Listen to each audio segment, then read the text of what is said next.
Voy, ¿eh?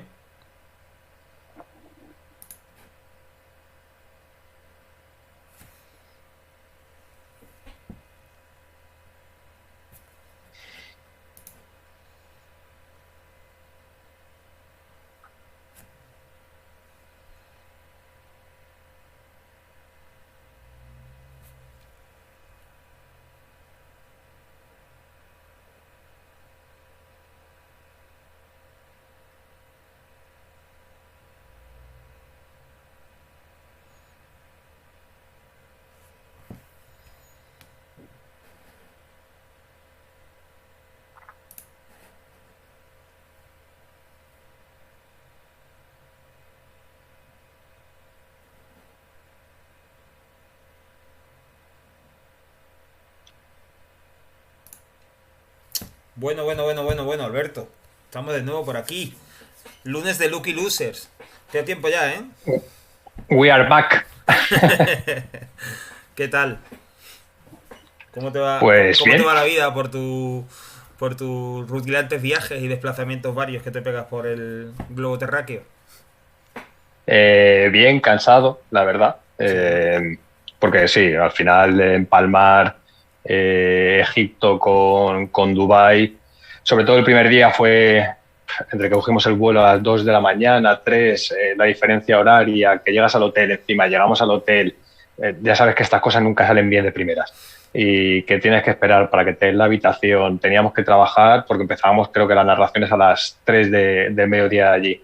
Con lo cual, nada, yo tengo suerte que tengo cierta facilidad para dormirme en los aviones y me hice el trayecto, me lo hice durmiendo, con lo cual le gané unas horas al descanso.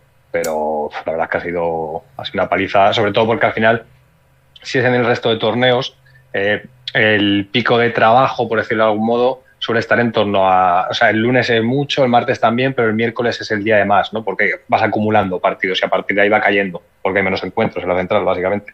Claro. Eh, pero en el Mundial no. El Mundial es regular de principio a fin. Con lo cual, el último día, que encima es el día que todos estamos esperando, que la gente más quiere ver y demás, pues nos tiramos, yo qué sé.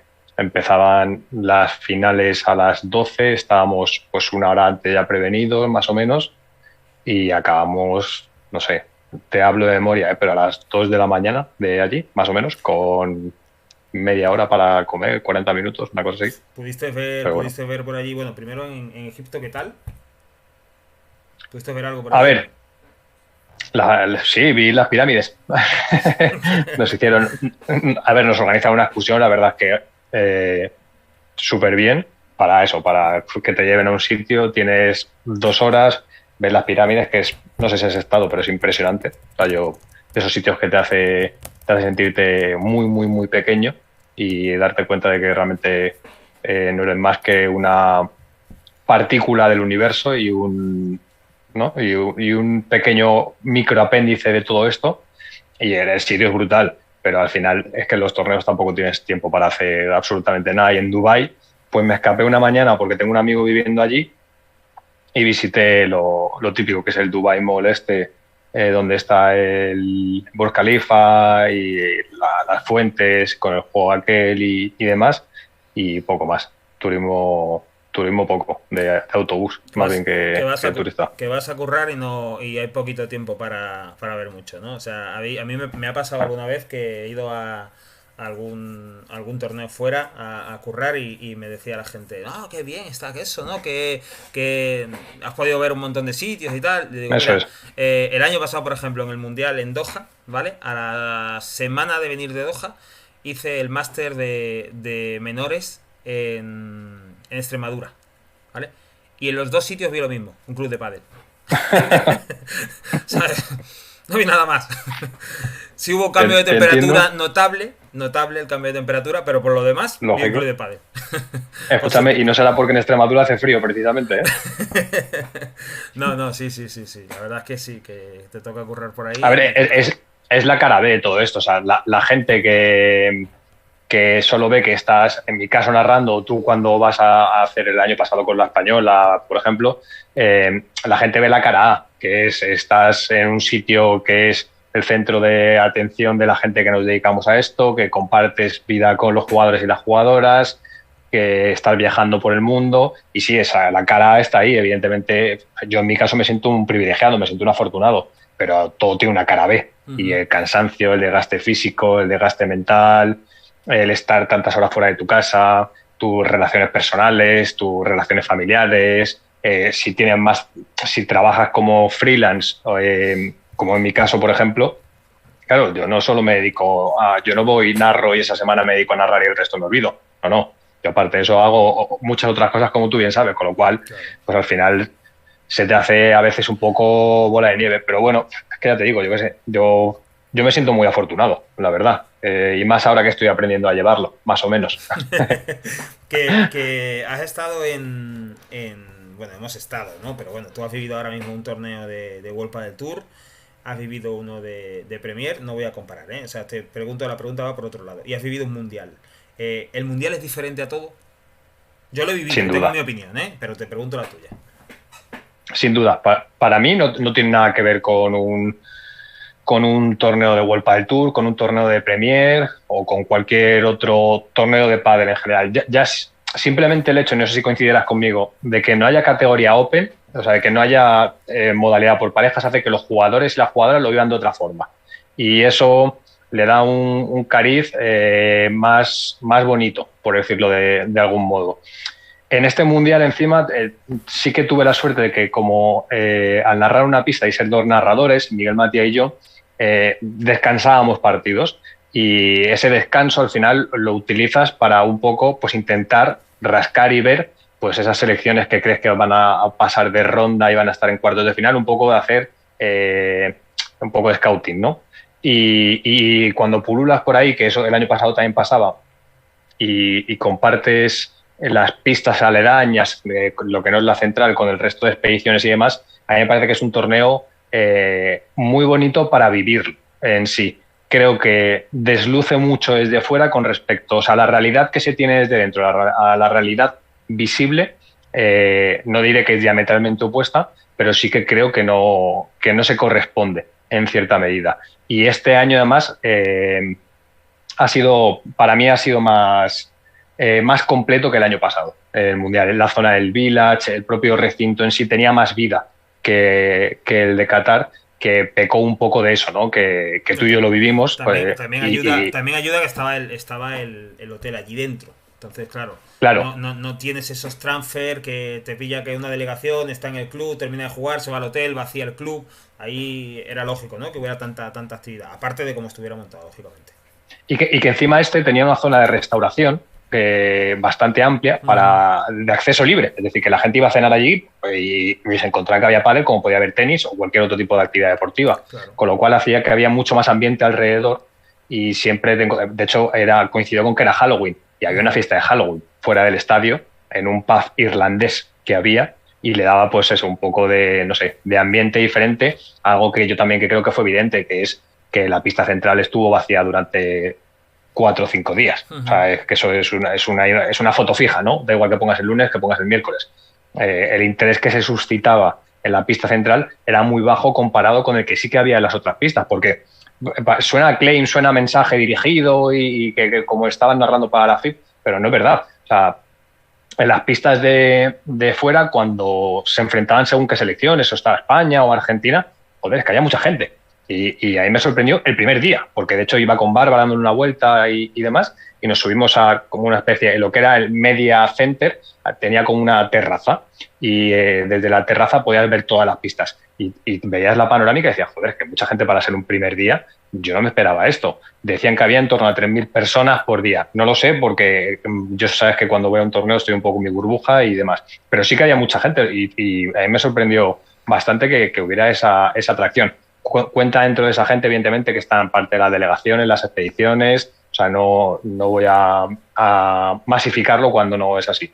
Pero también esto tiene una cara A y una cara B, que es el año pasado el Mundial de Qatar estuvo vacío prácticamente durante los 5 días y se remontó algo de cara al fin de semana.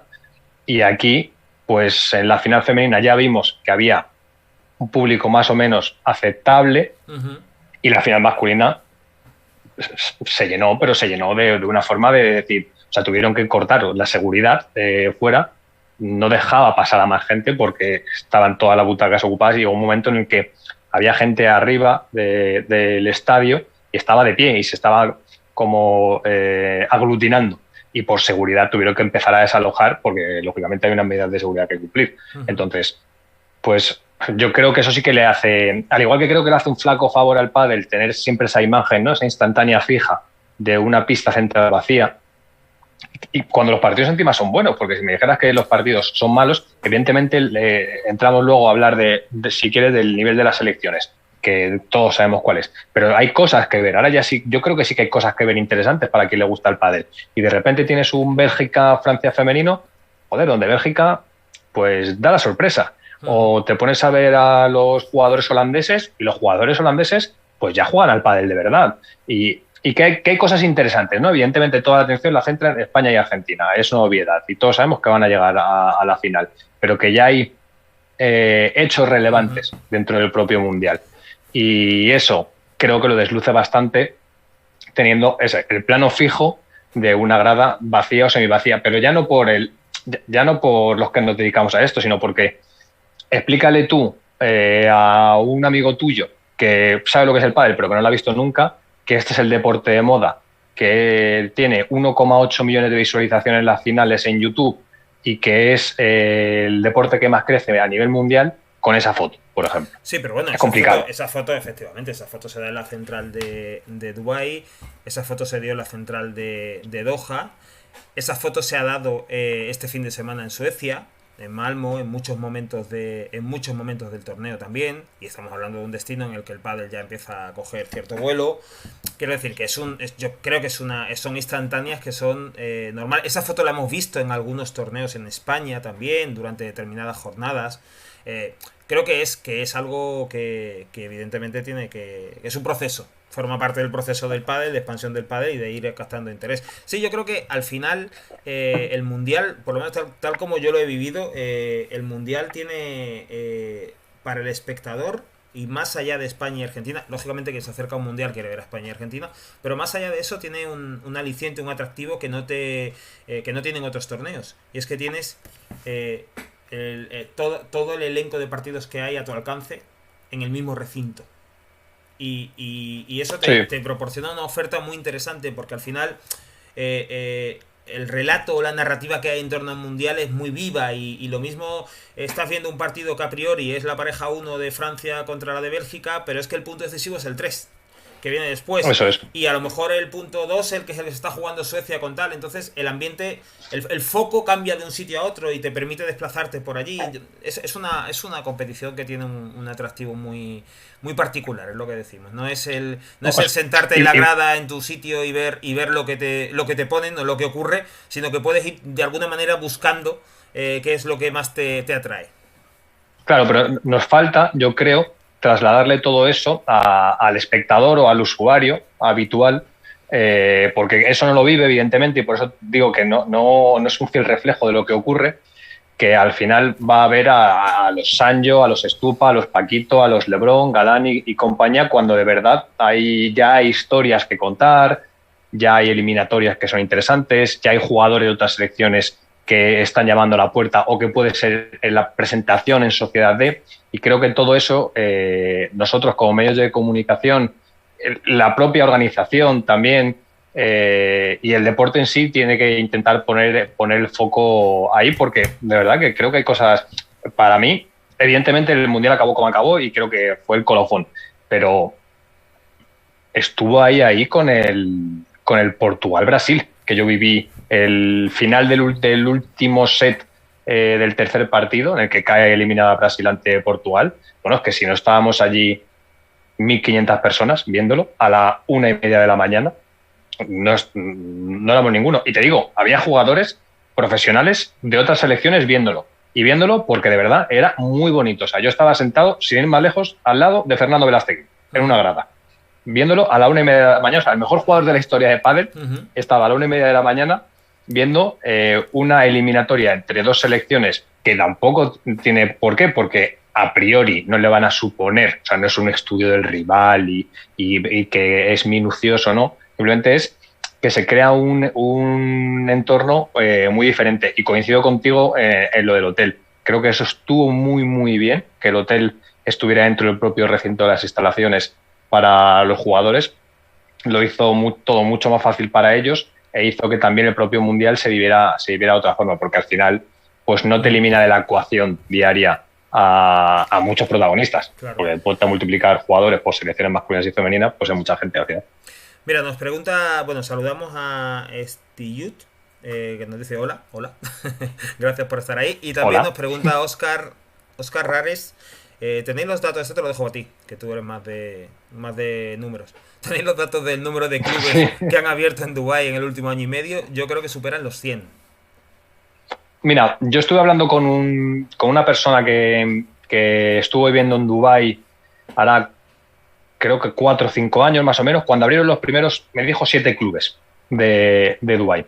Y en los últimos 6 años, me parece que ha dicho, se han abierto más de 400 clubes en todo Dubái. Con lo cual te hace ver pues, que evidentemente es más una realidad que una moda. Tengo un amigo, como digo, que lleva viviendo allí, pues en Emiratos, vamos, entre Dubái y Abu Dhabi lleva viviendo 5 años ya, me Ujú. parece. Y me decía lo mismo, que está todo el mundo enganchadísimo al pádel, que sus amigos que son españoles juegan habitualmente, pero que los que no son, o sea, no los que son sus amigos que son españoles, sino la gente con la que hace vida más o menos, que también mucha gente juega al pádel y que él, que se dedica al fútbol, en las instalaciones deportivas donde está, él trabaja para la Liga de Fútbol Profesional, en el campus, digamos, el año pasado o este mismo año han incorporado en las instalaciones, no sé si me dijo, 4 pistas indoor y 2 outdoor, algo por el estilo, con lo cual sí que es una realidad que un poco, no sé si te acuerdas, yo en su día escribía sobre la realidad del pádel en Qatar, ¿no? Y al final Sí. lo que venía a decir era que más allá de las filias, de las fobias, de la lectura geopolítica, no social y demás que se puede hacer de todo ello, que es una evidencia y que está ahí, más ahora con el Mundial de Fútbol, eh, este tipo de países se están incorporando al pádel y se están incorporando al pádel de una forma tangible, real. ¿Por qué? Porque para empezar tienen el poder económico que les permite crecer de una forma muy rápida, como lo tiene Suecia, sin ir más lejos. Y es una realidad que está ahí y que no sé si va a ser dominante, pero va a ser una realidad que va a hacer que en el medio plazo sea un escenario que el pádel va a convivir con él con normalidad, como lo ha hecho el tenis, sin ir más lejos. Ujú. Es decir, ya hay torneos de tenis reputados que están en este tipo de países, con lo cual, Ujú. bueno, pues al final es la misma, no sé, es un prisma más, ¿no? Ujú. De la realidad, como pasa con Suecia, con Italia, etcétera. Ujú. Sí, preguntaban si jugaban mujeres también. Steve preguntaba eso y Oscar respondía que juega todo el mundo, especialmente locales, en los locales, chicos y chicas. Bueno, hemos visto que Emiratos Árabes ha tenido selección masculina y femenina. Qatar no, Eso es. Qatar ha tenido solo masculina, pero Emiratos sí ha tenido selección masculina y femenina. Eh, Hay un tema de ultimísima hora que es Breaking news. Breaking News, efectivamente, que es farragoso y que tampoco hace falta dedicarle mucho tiempo, pero sí podíamos darle una pincelada porque es Sí, sí. de, es de ahora mismo.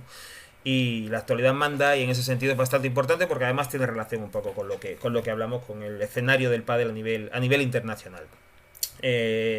La cuestión es muy sencilla. Hoy mismo, hoy lunes, 14 de noviembre, la Federación Internacional de Tenis ha debatido en su asamblea una posible modificación de sus estatutos para incorporar el pádel y otras variaciones del tenis, consideran al pádel una variación del tenis, a su organización. Y de alguna manera, por no utilizar un lenguaje así normativo, jurídico, trataban de convertirse en el órgano rector del pádel a nivel mundial. Para ello, esto no viene de ahora, esto viene de hace bastantes años, han ido poco a poco colocando a federaciones de tenis que primero en sus propios países han ido asumiendo el control del pádel, la organización, la dirección y el control del pádel en sus propios territorios y después a nivel internacional han ido posicionándose, por ejemplo, en organismos como la Federación Internacional de Pádel y, por supuesto, en la Federación Internacional de Tenis. Llegados a este punto y viendo la situación que vive el pádel, para la Federación de Tenis, la Federación Internacional de Tenis, el pádel es una clara amenaza, y cuando digo esto no lo digo porque no es una interpretación ni es una opinión, ellos mismos en su propia documentación consideran al pádel una amenaza clara para el tenis, y de ahí viene su intento de controlar el tenis. Como decía, y todo este largo contexto es para explicar lo que ha ocurrido hoy. Han llevado a su Asamblea General modificar sus estatutos para darle cabida al pádel dentro del seno de la Federación Internacional de Tenis, y han perdido la votación. La propia Federación Internacional de Pádel, evidentemente lleva días y semanas trabajando en esto, ha anunciado hoy que esa votación no ha salido adelante, con lo cual, así a modo de titular, el propósito de la Federación Internacional de Tenis se ha venido abajo, de momento. Así que te lo dejo ahí. Eso es un gran resumen. Eso para empezar. Hay muchas aristas, muchas derivadas, muchas historias detrás, pero bueno, para que no entendernos rápidamente lo que ha pasado hoy y por qué era un día importante. Hoy de repente, un lunes 14 de noviembre, que venimos de Suecia, que hemos pasado hace 2 semanas un mundial, que estamos afrontando el final de temporada, que tal, que cual, y de repente nos encontramos el lunes 14 de noviembre con un día que pudo o que ha podido cambiar en la historia del pádel. Totalmente, coincido en la lectura.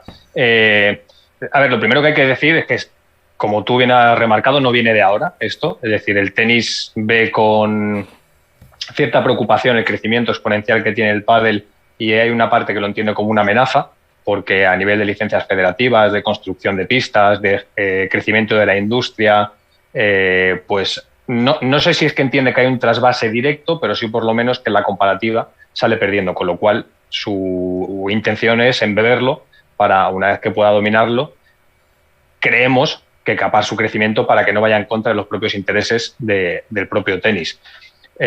Cosa que, desde el punto de vista del tenis, es lógica, ¿no? Es decir, si tú eres el órgano rector del tenis, lo que vas a velar es por los intereses de tu deporte, pero que es diametralmente opuesta, en este caso, a los del pádel. Con lo cual, hoy que parece que es como tú dices, un día sin más, y que la narrativa deportiva nos lleva por otro lado, todo puede haber cambiado mucho, porque no es lo mismo tener un deporte independiente que no tenerlo. Y es una realidad. Al final, ser independiente te permite tomar decisiones en base a tu criterio. Luego veremos a dónde te llevan, pero no eres dependiente, se supone, de nadie, y menos de un deporte tan arraigado y con tantísimo tirón como en este caso es el tenis. Con lo cual, yo creo que es una buena noticia para el pádel, lo primero, que siga siendo independiente. Coincido contigo en que creo que no va a ser la última vez que hablemos de esto, desgraciadamente, porque al final no hay que obviar que detrás de cualquier deporte hay un gran negocio, y más sobre todo en los deportes emergentes, porque los deportes tradicionales están viendo cómo dejan de suscitar interés en los nuevos usuarios, y están intentando también, bueno, pues diversificar y atraer nuevos perfiles también a través de este tipo de deportes, y el pádel y el tenis, por ejemplo, pueden ser un claro ejemplo de ello.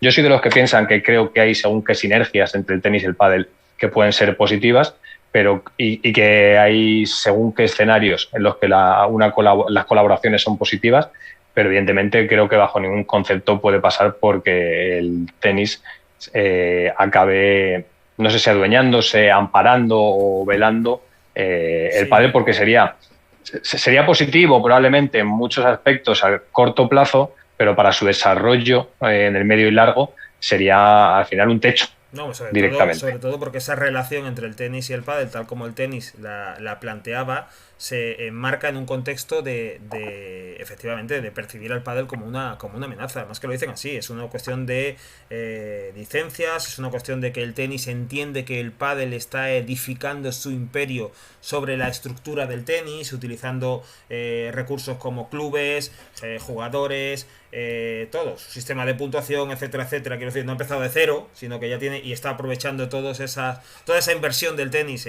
la está aprovechando el pádel desde el punto de vista del tenis. Y claro, en un contexto así, en el que tú entiendes que el pádel es una evidente amenaza para tu deporte, además lo dejan claro así en su documentación interna.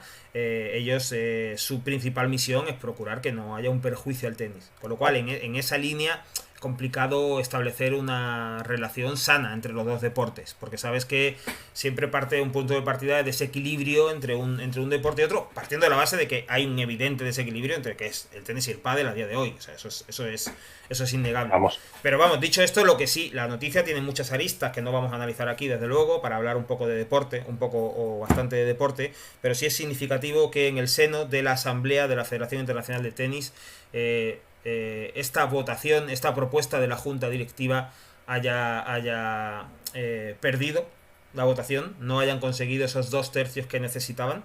Y es importante porque significa que ha habido federaciones de tenis Que han dicho no. que han dicho que no. Exacto. Y eso tiene unas lecturas que el paso de los días y de las semanas nos irá dando, tiene unas consecuencias, tiene unas traslaciones también con actores que hoy en día están en el pádel, y veremos cómo en torno a este acontecimiento se van ordenando los diferentes actores y cómo se posicionan.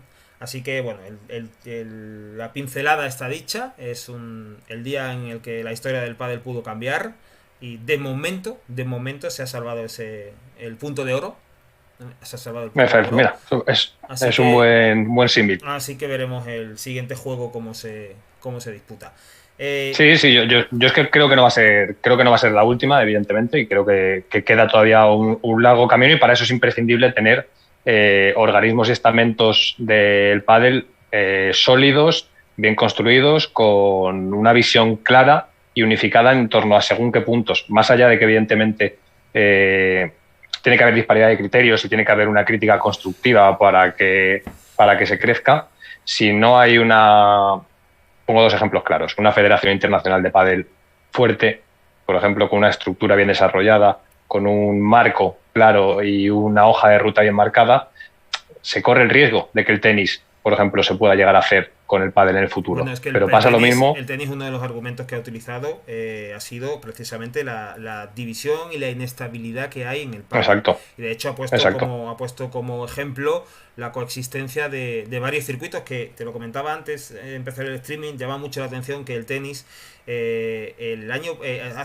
hace unos cuantos meses en la asamblea de mayo, la Federación Internacional de Tenis ya planteó este asunto y decidieron dejar para noviembre la decisión de votar si modificaban los estatutos para absorber el pádel, ¿no? Pero entonces ya para plantear aquel debate en mayo en el seno de la Federación Internacional de Tenis, ya hablaban precisamente de que había una división en el pádel y hacían referencia a la coexistencia de 3 circuitos. Hablaban entonces de World Padel Tour, de APT y de Premier. El hecho anecdótico pero significativo al mismo tiempo es que la documentación de la propia Asamblea General de la Federación Internacional de Tenis de hoy lunes 14, hablan de la coexistencia de varios circuitos y solo reconocen a APT y solo reconocen a World Padel Tour. Es decir, la alianza de la Federación Internacional de Pádel con la empresa QSI, con Qatar, para promover el circuito Premier Padel, no parece que le haya sentado demasiado bien al tenis en su propósito. Pues es evidente, ¿no? Quiero decir, si hace 6-7 meses reconocían la existencia de 3 circuitos y a día de hoy reconocen tan solo la de 2, obviamente están apuntando hacia un lado. Es una evidencia. Lo iremos viendo con el paso de días y de semanas. Aquí hay muchísima información que nos va a permitir ver un poco hacia dónde se mueve el pádel. Por ejemplo, para que nos hagamos una idea, el tenis vetó la consideración del pádel como miembro de observador del GAIS en su momento. Finalmente eso se consiguió, pero condicionado, y el tenis fue el deporte que vetó directamente la entrada en el GAIS como observador del pádel, que es un paso bastante previo, pero previo al fin y al cabo de que un deporte pueda llegar a ser olímpico, y el tenis ya en su momento se opuso. O sea, imaginemos, no me imagino al pádel siendo olímpico bajo la bandera bajo el paraguas del tenis, o no, por lo menos con el potencial. A priori suena complicado, desde luego. Bueno, pero bueno, oye, vamos al lío de lo que nos compete. La lectura está clara y ya te digo, con respecto a esto, creo que no va a ser la última vez que hablemos de ello, así que celebremos, ¿no? Que al final nosotros lo que nos dedicamos es al pádel, que seguimos teniendo un deporte de momento libre, y trabajemos todos porque sea así. Uh-huh. Pues sí, de momento el pádel tiene el camino sin escribir, ya es algo, así que ahora hay que ver quién escribe y hacia qué dirección. Ha estado en Suecia, en el torneo de World Padel Tour. Bueno, cuéntanos un Malmo poquito. Open. Sí, cuéntanos un poquito. O Malome también. Malome. Malome es mucho mejor que Malmo. ¿Dónde va a parar? No, cuéntanos un poco cómo lo has vivido allí. Para empezar te diré que el escenario me ha gustado mucho más de lo que me imaginaba. Me habían hablado muy bien del Open de Estocolmo, del de Malmo, pero el sitio me ha parecido brutal. O sea, las instalaciones son de una calidad abrumadora en muchos aspectos. Ya no la zona VIP o el bar y demás, con vistas al propio, en este caso la pista, pero normalmente es un sitio de ice hockey, sino al propio sitio donde se practica la disciplina deportiva. Me ha parecido brutal. Las salas de reuniones, la sala de prensa que me acerqué para verla por casualidad. Cuando yo fui no había nadie, evidentemente. No sé, me ha sorprendido gratamente. El recinto en sí y el torneo en sí me ha sorprendido gratamente. Yo estuve el jueves en octavos de final. No había mucha gente en la pista central. Sí que había un público considerable en la pista secundaria porque estaban jugando Paquito y Tello contra Campa y contra John Sanz, y sí que había un público considerable, pero bueno, luego hemos visto que se cumple esa regla, ¿no?, que estábamos comentando antes, que cuesta llenarlo los primeros días y que de cara al fin de semana sí que es cuando empiezan a verse los sold outs y demás. Con lo cual, a mí el escenario me ha gustado mucho, muy positivamente. Creo que está muy bien montado, pero he echado en falta algo que World Padel Tour suele hacer muy bien, por ejemplo, que es la activación fuera de lo que es el propio recinto. Es decir, yo iba por Malmo al día siguiente andando con Álvaro López de Padel Spain, y en la ciudad no había ningún tipo de atisbo de que había una competición de pádel más allá del propio estadio, de los aledaños del propio estadio.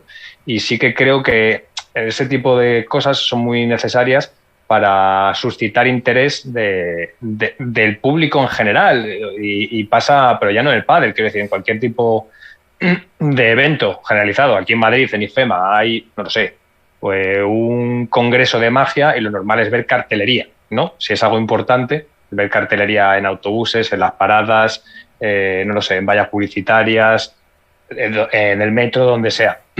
Y la percepción que tuve es que si me salía del Malmo Arena, en Malmo no había pádel.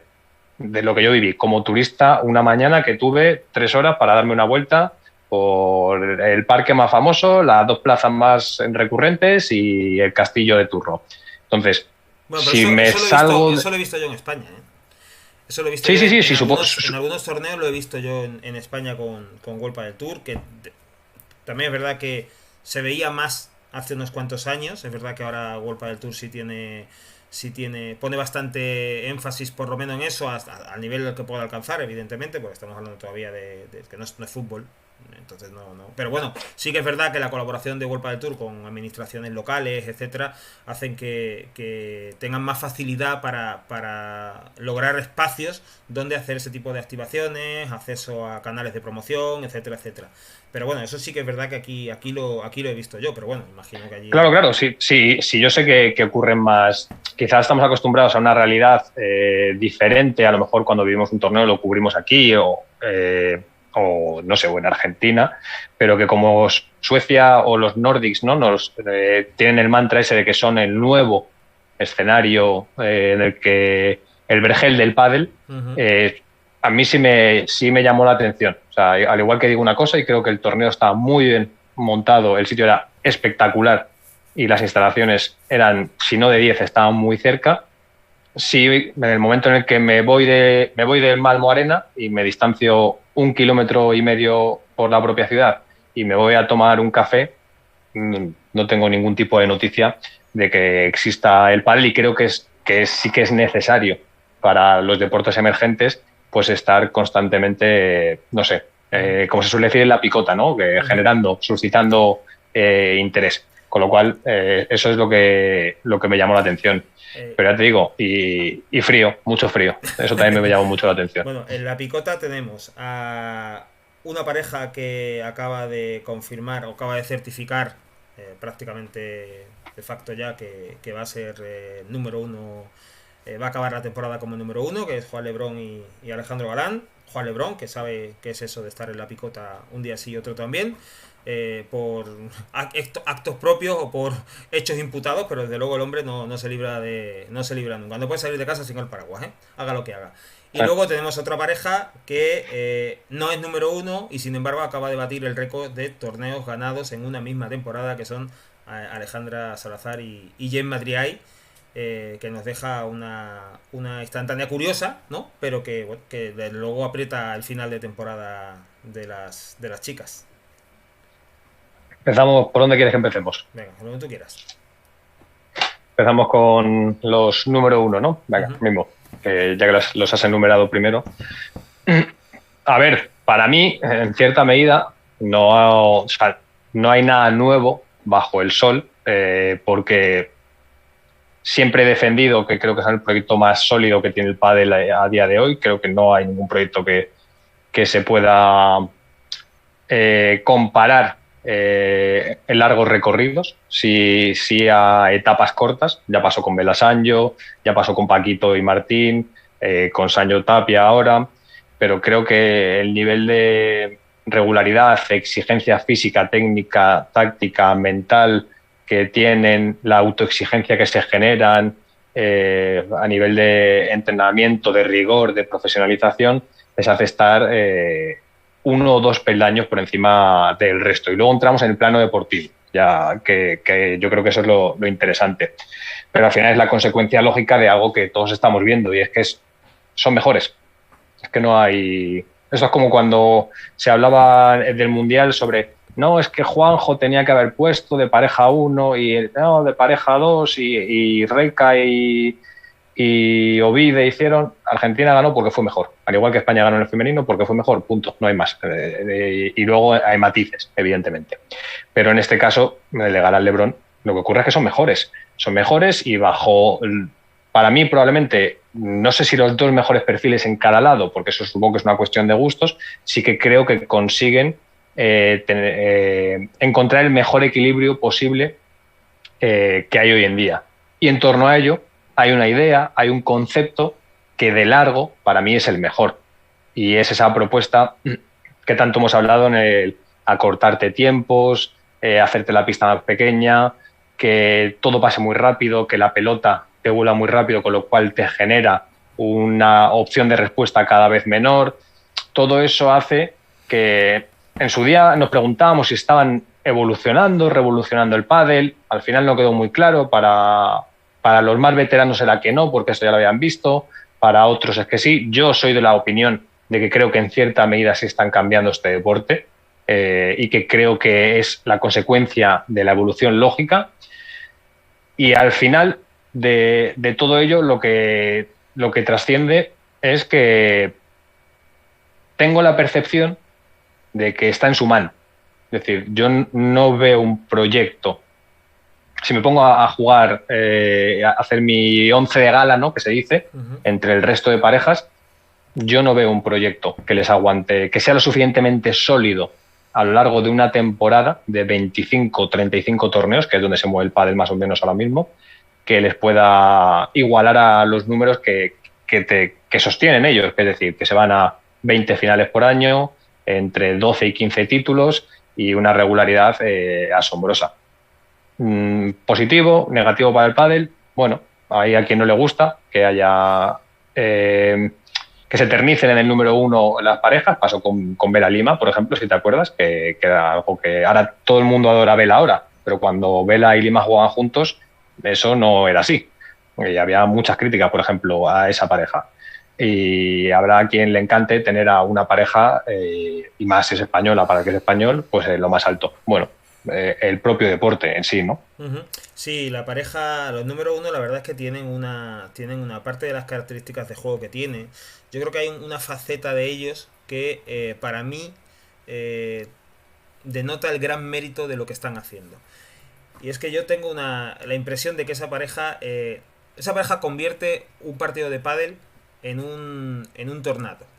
¿Vale? Para hacer un símil que todo el mundo entienda lo que quiero explicar. Es un tornado, es un acontecimiento meteorológico extremo. Es una pareja que no da respiro. Y esa pareja para generar ese entorno en un partido de pádel, para llevar a cabo su propuesta, porque yo creo que es la pareja que más condiciona a los demás, porque siempre o casi siempre se juega a lo que plantean, o encuentran la manera de que se juegan a lo que plantean, y ahí son prácticamente imbatibles. Para generar ese escenario, esa pareja está en permanente combustión. Combustión externa e interna.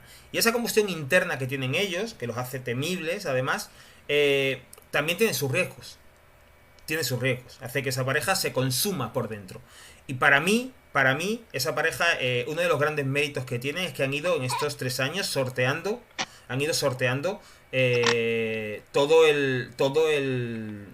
todas esas dificultades internas que tienen, porque es una pareja que no da tregua.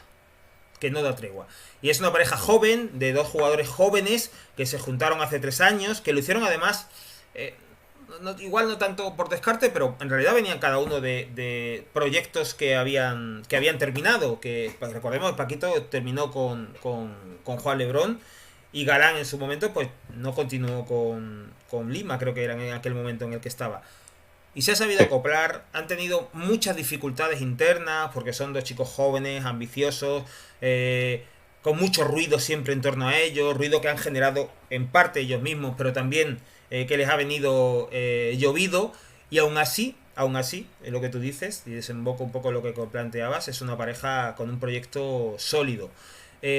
No es una pareja que haya arrollado durante el año, han tenido momentos de dificultad durante todo el año. De hecho, su inicio de temporada no es muy bueno, porque hacen muchas finales, desde luego, pero les cuesta arrancar en el inicio de temporada, y es una temporada muy, muy, muy exigente para ellos, con problemas físicos también. Sobre todo Alejandro Galán ha tenido problemas físicos este año en varios momentos de la temporada. Y aún así van a terminar como número 1 otra vez, con una gran competencia a su alrededor. Y lo que se dice en el argot ciclista, al final lo que han hecho ha sido poner a todos sus competidores en fila de uno por detrás, y los han ido descolgando uno tras otro. Y van a volver a provocar que barajen las cartas de nuevo, y que de cara al año que viene haya nuevas alianzas y nuevas parejas para ver si consiguen acabar con la fórmula que están implementando en el pádel. Pero porque, sobre todo, Nacho, si te fijas, más allá de los números, que son mejores año tras año, 2022 es una temporada en lo cuantitativo mejor que la de 2021, que fue mejor que la de 2020, pero en lo cualitativo la pareja es mejor. Es decir, la pareja ha mejorado de forma conjunta y también individual. Hablábamos antes por teléfono, y a mí me llama mucho la atención del torneo de Suecia, por ejemplo, el salto que ha pegado Lebrón en el trabajo con la víbora y la bandeja, que era algo que el año pasado fue uno de los motivos probablemente por los cuales se atascaron en según qué tipo de torneos en el tramo final de octubre-noviembre, Suecia, Argentina y demás. Precisamente en el cruzado con Sanyo era muy dominador, porque le proponía ese juego a Lebrón, le proponía el juego de colgarle el globo, achicarle el espacio, obligarle a irse al fondo de pista, y a partir de ahí Sanyo empezar a fluir con la víbora y obligarle a ir poco a poco, a ir abriendo grietas en la defensa, ¿no? Y sin embargo, vemos a un Lebrón que ha incorporado ese catálogo ofensivo que tiene, que es muy amplio, un trabajo de bandeja y de víbora, que si bien no es el mejor, porque creo que dista de ser el mejor, le permite mantenerse dominante, permite mantener la inercia constante que plantean desde el resto, ¿no? Desde ese achique de espacios, etcétera. Con lo cual, eso es indicativo del margen de mejora que tienen. Hablábamos también, por ejemplo, de Galán. Uh-huh. Galán es un jugador que, por el físico que tiene, siempre se ha expuesto mucho y nunca ha tenido problema en hacerlo, porque considera que está capacitado para jugar en 3/4 de pista, poder recuperar o poder jugar el bote pronto o el duelo rápido. Ahora Galán, la interpretación que tiene en el juego es otra, es diferente.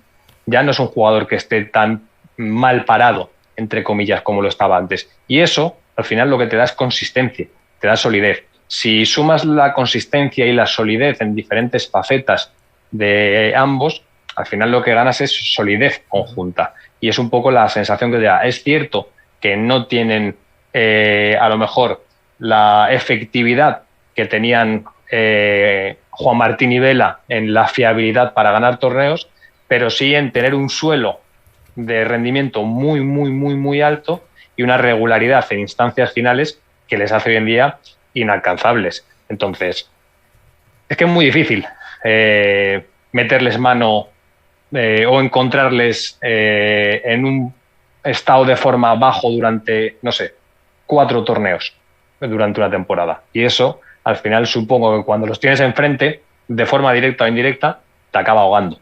Uh-huh. A mí me ha gustado mucho Galán en el torneo de Malmo, la verdad. Alejandro Galán acusa siempre durante los partidos y durante los torneos, acusa picos y valles, que es verdad que cada vez son menos pronunciados, ¿no? Pero tiene fases de picos y de valles en los que es como que pierde el hilo de lo que está ocurriendo algunas veces. Y claro, en su caso es muy acentuado porque su propuesta es la que es un jugador que no encuentra la pausa para recomponerse, para ver que... Y a mí me ha gustado mucho Galán en Suecia, le he visto muy, muy consistente, muy sólido, sin necesidad de acortar la jugada cuando no había opción y precipitarse, trabajando muy bien los puntos. A mí la verdad es que me ha gustado mucho la actuación de Galán en este último torneo y los he visto además muy, muy motivados. Venían de perder la final en Egipto, en el P1 de Egipto, venían de perder la final con Stupa y con Lima, a los que ganaron con muchísimas dificultades en cuartos en Suecia. Es, por cierto, decía yo, es una pareja que no pensemos que es que arrasa. Lo que sí pensamos es que durante el tramo del año es la que mejor está, la que más momentos con la flecha hacia arriba conecta, la que cuando no está tan bien sigue compitiendo. Y hemos visto, por ejemplo, yo te decía eso porque en cuartos de final perfectamente se podían haber ido fuera y haber estado en casa. Haber perdido en Suecia, podían haber estado en casa perfectamente. Y se agarraron, supieron darle la vuelta a la situación, etcétera. Venían además del Mundial, en el caso de Alejandro Galán, venían de haber perdido precisamente con Stupa. Un partido que perdió, y cuando digo perdió, es que perdió la partida en el cruzado claramente con Stupa. Stupa fue gigante en la final del Mundial en el partido contra Galán. Yo escribía que le sacó de punto por completo.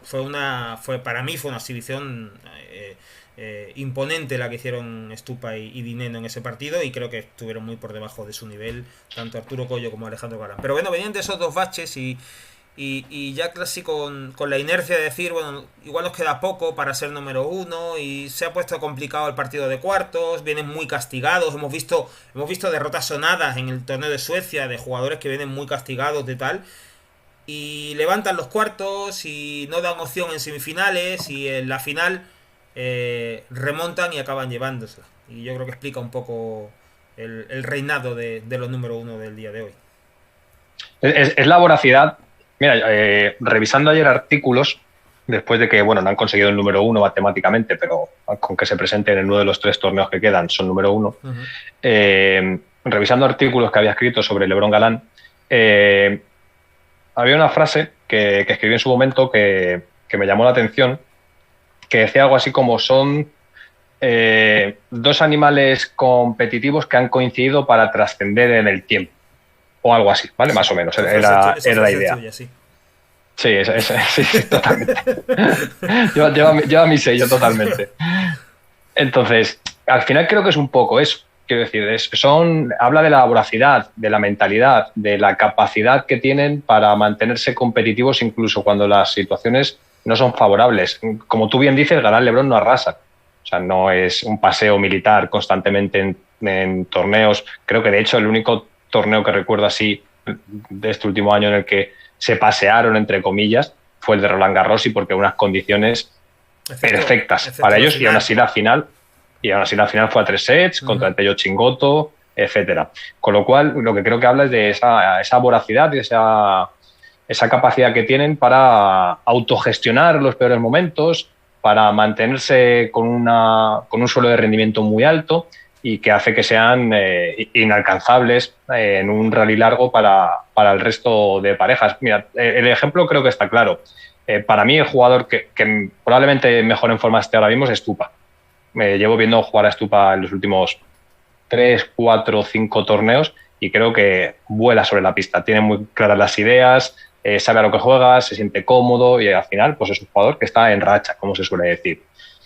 La cuestión es si Stupa es capaz de mantener eso o no durante toda una temporada o si ha encontrado el compañero ideal para potenciar sus virtudes y a la vez retroalimentarle, etcétera. Y en este caso, pues ellos, en torno a un staff de trabajo, en torno a una idea, en torno a un patrón de juego, no solo mejoran, no solo tienen ya unas virtudes de por sí, sino que se retroalimentan. De una forma mejorable, en muchos casos es evidente que la comunicación entre ellos, especialmente las 2 temporadas anteriores, no ha sido la mejor, ellos mismos lo han reconocido y creo que han mejorado este año ambos dos. Creo que no se han trabajado bien según qué cosas, pero que están canalizándolas y estamos viendo una versión diferente, tanto dentro como fuera de pista. Bueno, al final, a donde voy con todo esto es, hay jugadores talentosos, hay muchos jugadores talentosos y hay jugadores que son capaces de vencerles sin ningún tipo de problema, entre comillas, pero cuando finaliza el tablero de juego, cuando la partida se acaba y nos levantamos todos de la silla, te pones a mirar qué ha hecho y quién lo ha hecho, es que no se aguanta la comparación. Es que la realidad es esa, es que a día de hoy no se aguanta la comparación entre la pareja LeBron Galán con respecto a ninguna otra. Y luego entrarán podremos poner en tela de juicio los gustos de uno sobre otro. A mí porque me gusta más Galán y a mí porque me gusta más Tapia. Está perfecto, al final de esto se nutre el propio deporte.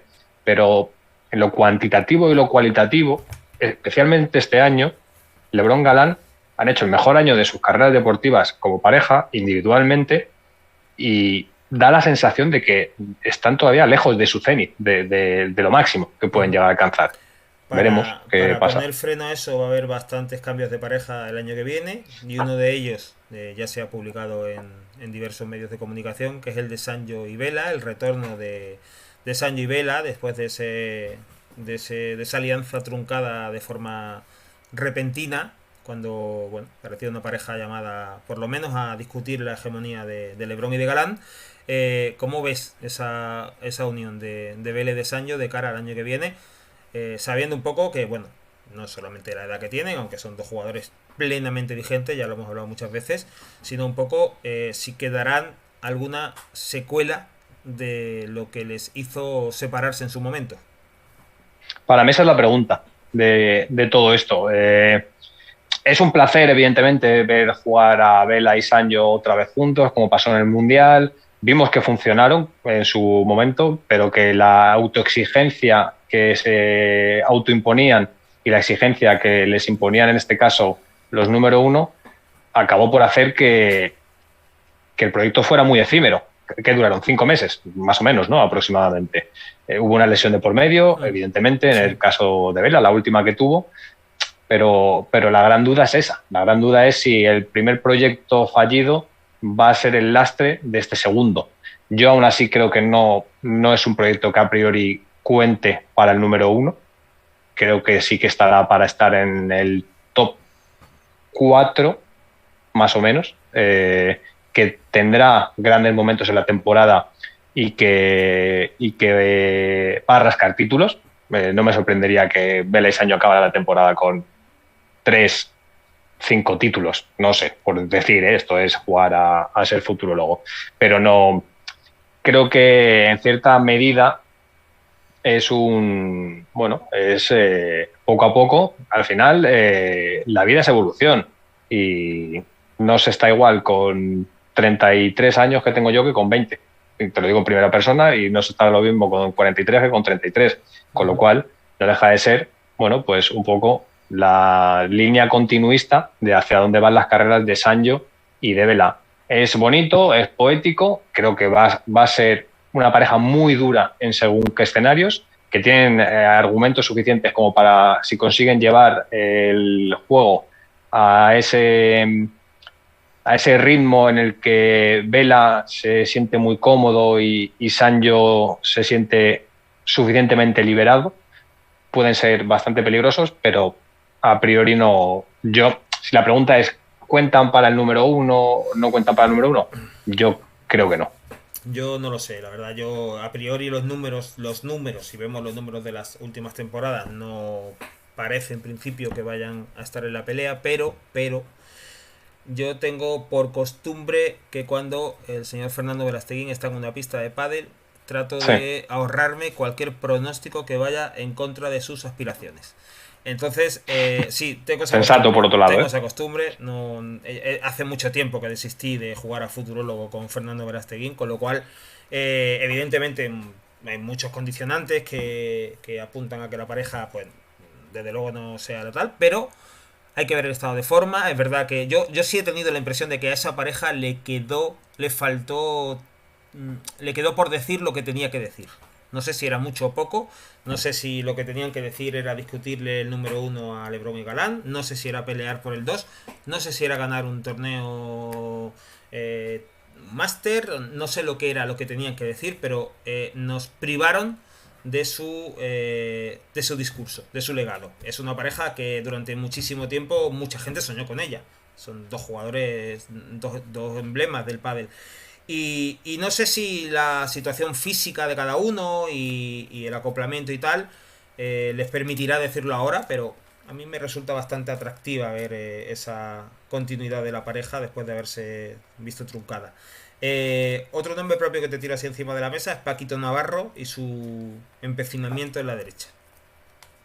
Mira, te voy a leer un artículo, o el inicio de un artículo que empecé a escribir en Buenos Aires tras el Mendoza Piguán, después de la final que pierden Vela Coello contra Lima Estupactú, ¿vale? Después de que a Vela se le quede una volea, me parece que es, y cometa una doble falta, si no me equivoco.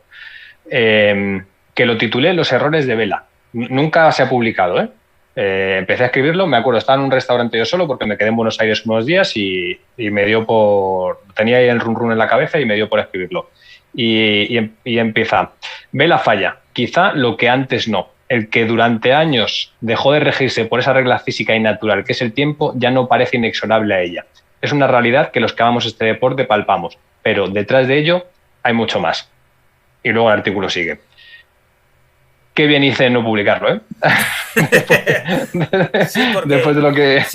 porque es verdad que Vela falla y el tiempo pasa para todo el mundo pero en realidad Vela ha tenido sus momentos de fallos significativos o destacados en escenarios importantes, ¿no? Yo recuerdo algunos que tengo en la memoria de ahora y de hace un tiempo, ¿no? Quiero decir, es humano y falla. Lo que hace a Vela extraordinario no es que falle o que cometa una doble falta y que pueda perder el partido. Lo que hace a Vela extraordinario es cómo se levanta de esa doble falta y te gana el tercer punto de la final del Mundial para que Argentina sea campeona por 11ª vez. Eso creo yo que es lo extraordinario de Fernando Verasteguín. El artículo iba un poco por ahí. A veces, bueno, esto quien no es periodista no sé si lo sabe o no, o yo en mi forma de escribir, a veces tienes frases en la cabeza que vas matizando y luego las vas encajando en torno al relato que quieres mantener. Aunque se llamaba Los errores de Vela, evidentemente no iba enfocado hacia si Vela falla o no falla, sino iba un poco en base a cómo está construyendo la parte final de su carrera en base a errores y a cómo levantarse. De ello, si hay una frase que justo lo estaba leyendo, es que era, Vela ya ha dado sus mejores 999 partidos. El 1000 con él siempre estará por llegar, incluso cuando deje todo esto. Que es un poco lo que estás diciendo, ¿no? Uh-huh. Que es, al final, Vela el año pasado en la final del Mundial es trascendente porque tiene la opción de mandarlo todo al tercer partido y no lo consigue. Vela en la final de Mendoza en su casa, pues en el momento más determinante también, pues no, después de haber hecho un torneo inmaculado, no consigue dar ese paso definitivo, pero te hace 3 torneos que te gana este año, que te gana la final de un mundial. Es decir, eso es un poco Vela, ¿no? El año pasado, en la final del mundial, en el punto que a punto están de conseguir Dineno y Fernando Verasteguín ante Paquito Navarro y Juan Lebrón, el segundo punto de la eliminatoria que iba a permitir a Argentina igualar la final y disputarse un tercer punto. Recordemos, iba en el tercer set, iba Argentina ganando 5-2. ¿Vale? Paquito y Lebrón encadenaron todos los juegos que necesitaron para cerrar ese set. Lo remontaron y se lo llevaron. Y Vela en esa remontada española cometió varios errores importantes, tan importantes como inexplicables de acuerdo a su dimensión, ¿no? Como jugador. Y él, sí, hubo muchos jugadores. A Sancho, por ejemplo, la derrota aquella le afectó bastante porque no pudo competir como él compite en el primer punto de la eliminatoria. Pero a Vela le afectó mucho porque tuvo en su mano la posibilidad de darle el tercer punto, que se disputara el tercer punto en aquella final entre España y Argentina, y estaban convencidos de que si esa final llegaba a un tercer punto, Argentina ganaba el título. O sea que de alguna manera Vela se reprochaba un poco el no haber permitido que Argentina ganara o tuviera la posibilidad de ganar. Y Vela este año, en aquel momento, en aquel partido, cuando iban 5-2 arriba en el tercer set, si yo he repasado las imágenes, yo lo viví allí, a pie de pista, y he vuelto a repasar las imágenes. Y el lenguaje corporal de Vela, la gestualidad e incluso sus celebraciones y tal, era un león desatado. Era intimidante en ese sentido. Ya te digo que estuvieron a punto de llevarse el partido. Un contraste radical con la forma en la que Fernando Verasteguín gestionó los últimos momentos de la final en Dubái. Pero la noche y el día. Y yo escribí el otro día un artículo sobre eso porque es Fernando Verasteguín. No tengo que explicar de quién estamos hablando. Estamos hablando del jugador más importante en la historia de este deporte. Un jugador que ha vivido todo lo que se podía vivir en el pádel, lo ha vivido él. Todo lo que se podía ganar en el pádel, lo ha ganado él. Y aún así, en la final, en ese tercer punto, estaba no superado, pero estaba condicionado por las circunstancias. Sentía presión, sentía miedo de fallar, sentía que no quería liberar su carga emocional por si aquello se salía de madre. Y la forma en la que para el tiempo del partido, se toma unos segundos de pausa para sacar, a mí me parece que ahí nos explica en gran parte la verdad de quién es Vela. Totalmente. Eso me parece que nos explica quién es Fernando Verasteguín. Es el mismo jugador al que le remontaron aquella final entonces, y de a 365 días prácticamente después le dio la vuelta a la tortilla. Eso creo yo, me parece que es... No, yo es que he hecho un poco el mismo ejercicio también.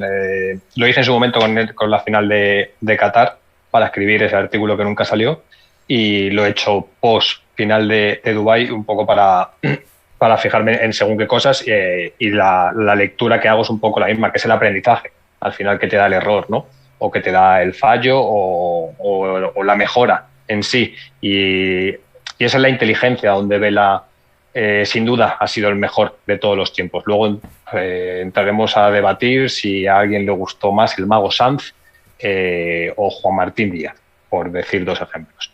Pero en la inteligencia, en la gestión, en el dominio de los escenarios, ahí es donde Vela es que probablemente no exista otro Vela en este deporte. Con lo cual, pues gran parte de su virtud está en ese tipo de gestión, que es un poco lo que hablábamos también antes del Galán y Lebrón, ¿no? Que no todo es pegarle más rápido, pegarle mejor, achicar más espacios. La gestión emocional, la gestión de los momentos, la interpretación, la lectura que se hace de los errores, pues eso marca la carrera de los más grandes y distingue al final los que acaban convirtiéndose en iconos o en leyendas, o en mitos o en números uno de verdad, de los que son excelentes jugadores que todo el mundo recordará, pero que no dan ese paso que es tan difícil de dar. Con lo cual, pues es que en el fondo eso es Vela. O sea, en el fondo Vela es eso, Vela es el error y la interpretación del error. Y cuál es la interpretación que puedo hacer del error y cuál es la optimización de ese error para poder mejorar la gestión que he hecho de ese momento. Y esa lectura in situ, porque a posteriori es fácil. Es decir, cuando estás en casa, ¿no? Cuando todos somos capitanes a posteriori, todo es más fácil.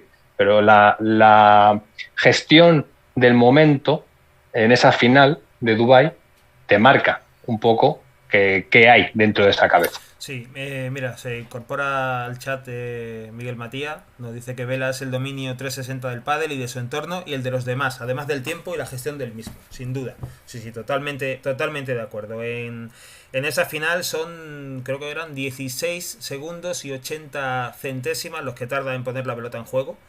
Y yo creo que en ese tiempo tan corto, en ese lapso de tiempo, 16 segundos, hay más verdad que en muchos marcadores de los que se ha podido producir a lo largo de su carrera. Yo de verdad recomiendo a la gente que si tiene un hueco de interés, que se siente a ver los dos últimos puntos de esa final de Argentina y que preste atención a Fernando Verasteguín, a su lenguaje corporal, a su lenguaje gestual, a cómo trata de contener la emoción, cómo pacta consigo mismo, el encontrar un momento de paz para cerrar el partido y luego dar rienda suelta. Y efectivamente luego además vemos cómo, vosotros lo visteis allí, vemos un Fernando Verasteguín en la celebración absolutamente superado por todo lo que arrastraba y por todo lo que ya estaba viviendo allí. La verdad es que fue un momento a los que nos gusta bastante seguir la carrera de Fernando Verasteguín, porque yo creo además que es un jugador que él es un jugador que encuentra la motivación en los desafíos, quiero decir. Eso lo dicen todos los jugadores. Pero en realidad él se mueve a base de desafíos. Un jugador que lo ha ganado todo, ya no busca ganar un torneo, o ya no busca... Yo escribí el otro día que no es un jugador que a estas alturas de su vida, este jugador ya no se obliga a pelear por el número uno. Pero sí se compromete a comportarse como si lo estuviera haciendo. Y eso es lo que Vela hace cada día. Y digo que es un jugador que funciona a base de desafíos porque la segunda parte de la ecuación es que es un jugador que encuentra desafíos en cada paso. Si se pasa a la derecha, si se queda en el revés, si se cambia de si cambia de compañero, si se pone la camiseta argentina, si no se la pone, si pierde, en fin, es una locura. Efectivamente, lo que nos dice Miguel Matías es que se puede retirar jugando con Sancho Gutiérrez. Jugando con Sancho Gutiérrez para aspirar a ganar torneos. No va a jugar previas o preprevias como ha ocurrido en otros casos de ilustres jugadores de pádel.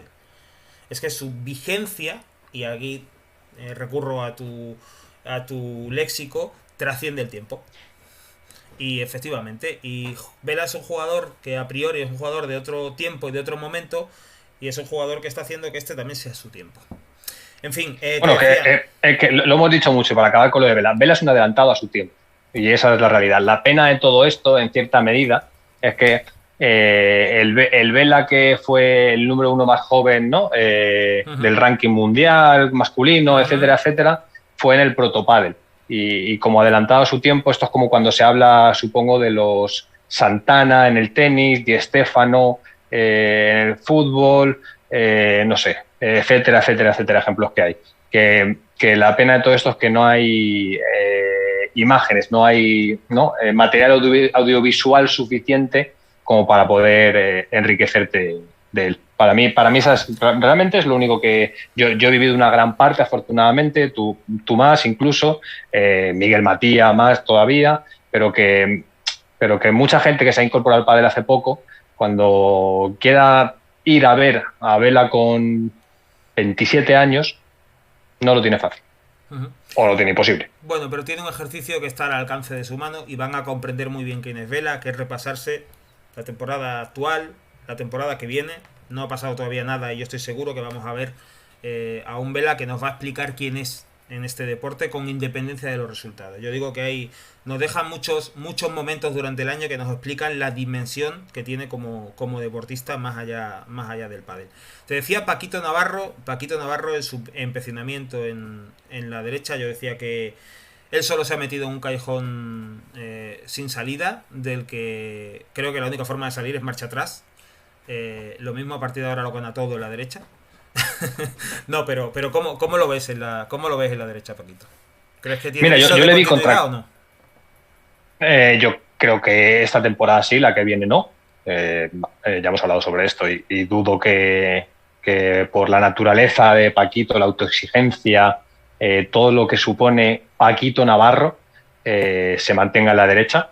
Me puedo equivocar, pero creo que no va a ser así. Y aunque he visto brotes verdes en cierta medida, en su adaptación al drive, que le vi en directo jugar. También te voy a decir, Alberto, que de donde venía. Sí, claro. Vale, o sea que sí. No, el siguiente paso hacia abajo era romper la pala. Sí, evidentemente.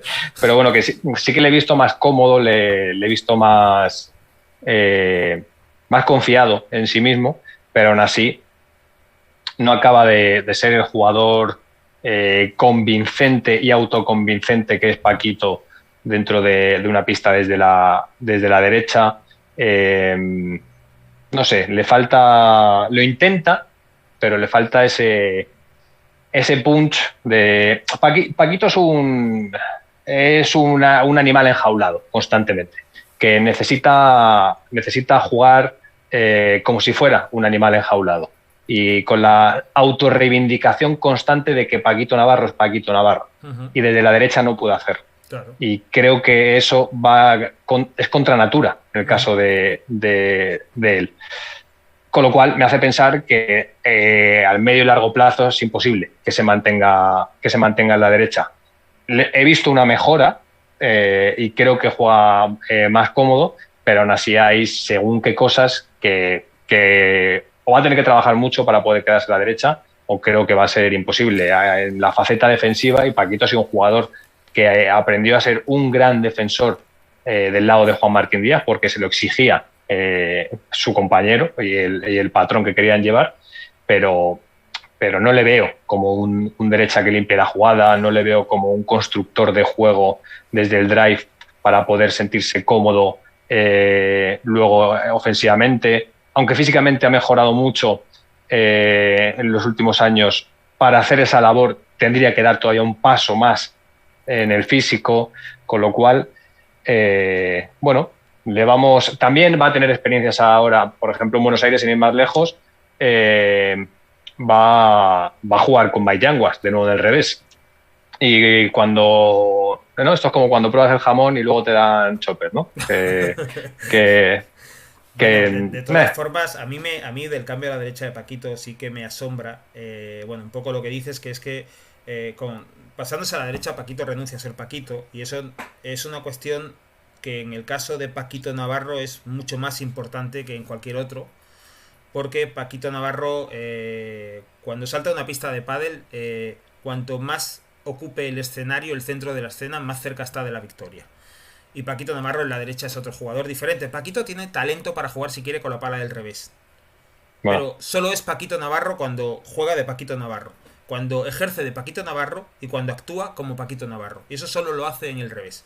Y me sorprende este paso, que yo entiendo que es circunstancial, es decir, obligado por las circunstancias, pero una especie de probatura, no sé si simpática o curiosa, que quería probarse ahí ahora en el tramo final de temporada, ante un poco la decisión de Martín Dineno de haber roto la pareja antes de que llegara el final del año. Y yo creo que va un poco por ahí, porque el paso de Paquito Navarro se produce en uno de los mejores momentos de Paquito en el pádel, o por lo menos cuando había conseguido dejar atrás pues no sé si ese bache, pero sí por lo menos asomarse a pelearles a los número uno en el terreno de los número uno, porque el año de Paquito el año pasado fue excepcional. Para mí, el año pasado Paquito, con independencia de los resultados, fue el mejor jugador, el que más impacto tuvo en sus respectivas parejas. Y estamos hablando de que meses después Paquito se pasa a la derecha. y acaba teniendo un papel entre comillas residual. Eso es lo que a mí me sorprendió, lo que me ha sorprendido. Y entiendo que está obligado por las circunstancias. No le veo muchos visos de continuidad de cara al año que viene. A mí me parece, Nacho, que hay una cosa que sí que habla bien de él y es el salir de su zona de confort. Es decir, Paquito Navarro es un jugador muy paradigmático en tanto en cuanto a sí mismo. Es decir, no hay una figura a la que poder comparar a Paquito. Paquito es Paquito y no se le puede comparar con nadie, pero me agrada en cierta medida esa salida de la zona de confort para intentar probar algo nuevo como microobjetivo para seguir optando a estar en el número 1. Hay una contrapartida a todo esto. Pero Y es Alberto, que cuando... la zona de confort la había abandonado. Es que el Paquito del año pasado, el Paquito que acaba teniendo ese inicio de temporada con Martín Dineno, en el que la pareja no va, es una pareja prácticamente Roma, en la que no despuntan apenas, no tienen peso, les cuesta mezclar bien, y el paso adelante que da Paquito Navarro es una salida clara de su zona de confort. Paquito venía de las últimas parejas asumiendo un rol mucho más conservador, mucho más defensivo, poniendo en valor muchas de sus virtudes, pero es verdad que había cedido parte de... Pero eso fue salir de la zona de confort o volver a la zona de confort. Pues no lo sé, porque yo tengo la sensación de que el Paquito que vimos el año pasado yo no lo había visto antes. A ese nivel, no lo había visto durante tanto tiempo. Claro, esa es la historia. Y ojo, porque estamos hablando de que se quedó a un puñado de puntos de poder ser número 1 el año pasado, ¿eh? No estamos hablando de que Sí, ganó totalmente. 3 torneos y fuera sorpresa, sino que disputó hasta el final algo que este año no ha ocurrido. Por ejemplo, ninguna pareja ha sido capaz de pelearle hasta el final y hasta ese extremo a los número 1 el liderato del ranking. Y sin embargo, Paquito y Dinero lo consiguieron el año pasado. Yo a Dinero no le quito mérito, creo que el jugador ha tenido un crecimiento exponencial, creo que sí está preparado para cosas grandes, creo que es un jugador, lo hemos visto en el Mundial, una exhibición que nos regaló ante la pareja española. Pero para mí, el sostén, el pilar de lo que hizo la pareja el año pasado, el clic que lo cambia todo, lo da Paquito. Bueno, es que el valor diferencial del año pasado era Paquito, es evidente. Y creo que eso, por eso que no he entendido muy bien lo de este año, salvo que haya sido una elección de tengo más o menos la temporada echada, hay que acabarla, me quedo sin compañero, tengo opción de empezar a mirar el ranking, a ver con quién me acoplo y tal, o si es el momento de probar un poco a la derecha en plan a ver qué tal me va, e igual es ahora, que quedan 2 meses. Yo por eso valoro en parte lo he tildado de zona de confort, de salir, pasarse a la derecha, y decía que hay una contrapartida, y es que Paquito también es un jugador que ha quemado muchos compañeros en su carrera, con lo cual, evidentemente, a la hora de poder elegir drives, no hay tantos entre los que pueda elegir, con lo cual, al final, eso también supongo que pasará por su cabeza, y a lo mejor sí que hay más opciones para elegir en el revés compañero que en la derecha. Aún así, yo ya te digo, no... Creo que Paquito volverá al revés. Creo que está, sí, o estaba en la derecha, no, pero en el revés creo que está en el mejor momento de su carrera deportiva. No es que coincida contigo con respecto a que era el mejor año que yo le he visto. Es que, vamos, o sea, desde el Campeonato de España de 2020 hasta la finalización hasta el Major de Qatar de este año, diría más o menos. Para mí Paquito Navarro era el mejor jugador de pádel que había y me has escuchado sostenerlo muchísimas veces, porque me parecía que era una exhibición constante lo que era capaz de hacer con un Martín que estaba llamado a hacer grandes cosas, pero que ni les había hecho ni se le esperaba que llegara de una forma tan prematura y en un tiempo tan rápido, en un tiempo tan corto. Con lo cual eso habla de la capacidad que tenía Paquito y del salto físico que dio, que era algo que tenía en su debe. Con lo cual, si comparamos al Paquito en la derecha, que puede ser un gran jugador, con ese Paquito de revés que está probablemente para pelearle el uno a Lebron Galán, si yo fuera Paquito Navarro y estuviera en mi casa, pues creo que la decisión la tendría clara. Bueno, veremos a ver qué ocurre con Paquito Navarro. Si tuviera que escribir sobre esto, lo titularía Paquito en la encrucijada. A ver qué decide de cara al año que viene y a ver si lo vamos contando. Chicas, y terminamos. Chicas, tenemos apasionante duelo Alejandra Salazar y Jen Matray contra Ari Paula. Si alguien tenía dudas de que Alejandra y Gemma se iban a reponer del bache que pasaron, bueno, yo creo que ya están claramente disipadas. Pareja que ha batido registros de más torneos ganados en una misma temporada y pareja que va con sangre en los ojos a por el número uno que habían perdido hace unos cuantos torneos. Sí, a ver, fue bastante evidente que Salazar y Triay pasaron por un periodo de valle o por una crisis de identidad hace un par de meses, supongo, ¿no? Antes de verano, creo recordar que fue más o menos. Antes o después de verano, no me acuerdo exactamente. Sí, La para cuestión que... es que yo creo Sí, sí. creo que hubo una crisis de identidad, pero al final consiguieron hallar que estaba fallando. El hecho es que llevan 3 torneos consecutivos, pero a la par están obligadas a hacer 5. Es decir, tienen que ganar los últimos 5 en función de lo que hagan sus rivales, lógicamente, para ser número 1. Es decir, la diferencia en Masters hacen que Ari y Paula tengan un mayor puntaje. Si nos ceñimos al juego, para mí ha sido el mejor partido femenino de la temporada y es uno de los mejores partidos femeninos que yo recuerdo. Y probablemente el marcador no apunta a ello, pero creo que hemos conseguido por fin ver una final en la que ambas parejas estaban más cerca de su pico alto de rendimiento. Quizá no Ari y Paula en el primer set, que hubo momentos en los que tuvieron altibajos, pero hasta ahora siempre había sido un duelo desigual. O unas estaban muy bien y conseguían someter a las otras o viceversa. Y creo que lo que vimos ayer, para mí, ha sido el mejor partido de la temporada sin ningún tipo de duda.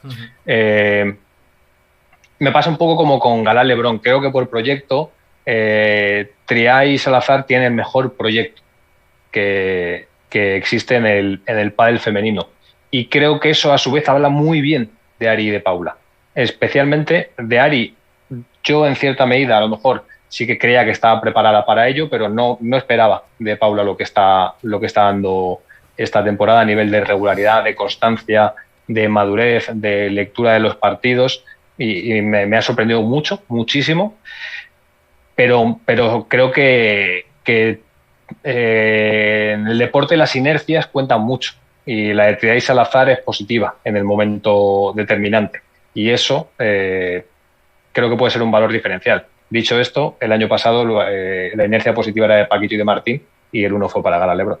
Yo le pregunté a Miguel Sciolili sobre si les había sorprendido el rendimiento de Ari y de Paula durante la temporada, teniendo en cuenta que, y yo le hacía la pregunta desde una premisa, y es que, o a partir de una premisa, que es que yo considero a la pareja que forman Salazar y Triay una pareja de época en el pádel, quiero decir, una pareja que puede marcar una época. Yo creo que esa pareja a pleno rendimiento, no te voy a decir que arrasen, porque no creo que arrasen, pero bueno, hemos visto que en un año en el que han tenido incluso un tramo de temporada bastante malo, yo no sé si han tenido una crisis de identidad, pero no metían la pelota en el otro lado de la red.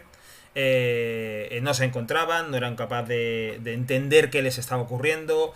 Hubo ahí un cortocircuito en la comunicación interna también. O sea, consiguieron arreglarlo, pero les costó y les puede acabar costando además el número 1, que no está resuelto. Pero dicho esto, en una temporada con esta circunstancia acaban de conseguir 10 torneos, algo que no había hecho ninguna otra pareja en el pádel femenino antes. Y puede decir la gente, sí, bueno, pero es que antes no había 10 torneos. Vale, para ganar 10 torneos tienen que pasar dos cosas importantes. La primera, que haya 10 torneos, y eso no depende de Alejandra y de Gemma. Y la segunda, que los ganes, que sí depende de ellas. Y hasta ahora nadie lo había hecho. Entonces, yo creo que es una pareja que en condiciones óptimas está llamada a ser una de las dominadoras del pádel femenino, como hemos tenido en su momento a la gemela Sánchez Alayeto, o como hemos tenido, por ejemplo, en su momento tuvimos también a Carolina Navarro y a Ceci Reiter, que se acaba de retirar del pádel profesional. Son esas parejas que cuando echa la vista atrás dices, esta fue su época. Y yo creo que la de Triay y Salazar, si la cosa no se desvía mucho y no hay tal, debería ser su época. Se ganaron el año pasado el número uno, se quedaron con el número uno. Este año tienen mejores registros. No sabemos si serán número uno o no. Si no lo son, van a ser por un puñado de puntos y por una cuestión aritmética, sin desmerecer lo que han hecho Ari y Paula. Y yo todo esto se lo decía a Fiorilli para poner en valor el hecho de que Ari y Paula hayan conseguido, ante lo que yo entiendo que es una pareja mucho más hecha, hayan conseguido disputarle el número uno durante todo el año y estén a un paso de conseguirlos. Dependen de ellas mismas en realidad. Y Cerilli me dijo que me deje de historias, que no es una pareja de leyenda, que Salazar y que tal no tal, y que esto es todo igualdad y que no sé cuánto. Y estamos hoy hablando ¿Qué te va a precisamente. decir? Sí, bueno, pero era un planteamiento que en realidad habla muy bien de Ari y de Paula, y yo les doy mucho valor a lo que han hecho, lo que están haciendo Paula José María y Arián Sánchez. No, no. Nos dice Miguel Matía que la mejora de Paula en defensa es brutal, que yo coincido con él plenamente, y cuando leo eso me acuerdo de la etapa de Paula José María con Marta Marrero, una experiencia que no salió nada bien y que no dejó buen recuerdo en ninguna de las dos. No me refiero a cuestiones personales, sino a cuestión de juego, de pádel.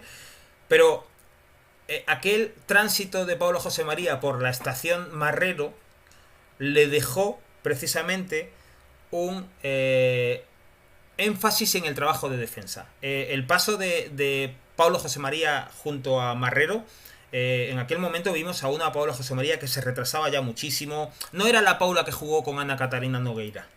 Era una jugadora que ponía mucho énfasis en defensa, que daba 2 pasos atrás para compensar la falta de centímetros, para poder tener siempre la pelota por delante, para poder defender mejor. Y sin embargo es verdad que en aquel momento fue tan acentuado ese foco en la parte defensiva que acabó olvidándose de lo que mejor hace, que es atacar y ser determinante en muchos momentos del juego. Y yo creo que ese pozo, aunque fuese una mala experiencia, de allí ha acabado sacando una valiosa lección y un valioso aprendizaje y una enorme experiencia que creo que ahora mismo estamos viendo en el rendimiento de Paula José María. Yo no sé si lo que te digo lo compartes o eres como Sciorili, que me ves con cara loco. No, esto tiene que ver. ¿Te acuerdas de una conversación que tuvimos este verano en la que yo te decía que me preocupaba en cierta medida la estandarización de los perfiles en el pádel femenino, tendentes a intentar eso, estandarizarlos y alejarlos de la naturalidad, de la espontaneidad y de el valor cualitativo que da el talento.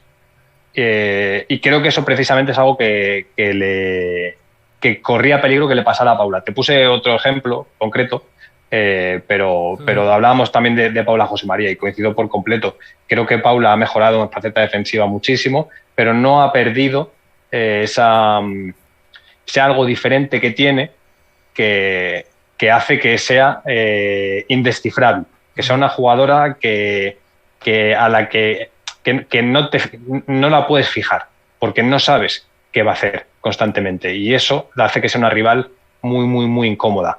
Dicho lo cual, para mí la mejor jugadora de la temporada es Ari Sánchez. Estaba o no preparada para dar el salto a liderar un proyecto el año pasado.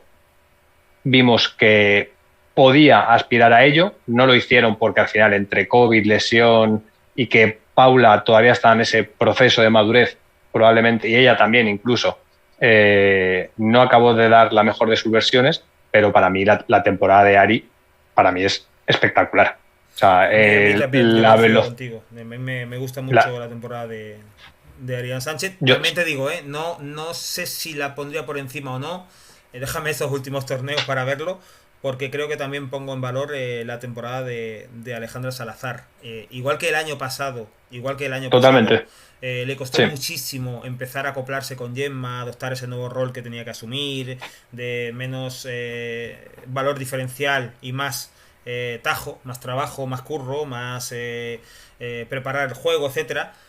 Este año creo que para mí Alejandra ha estado 1 punto o 2 por encima de Gemma y bueno, a ver cómo acaba el año, pero desde luego si consiguen recuperar el número 1 y terminar la temporada como un número 1, para mí yo le doy un mayoritario porcentaje de responsabilidad a Alejandra Salazar.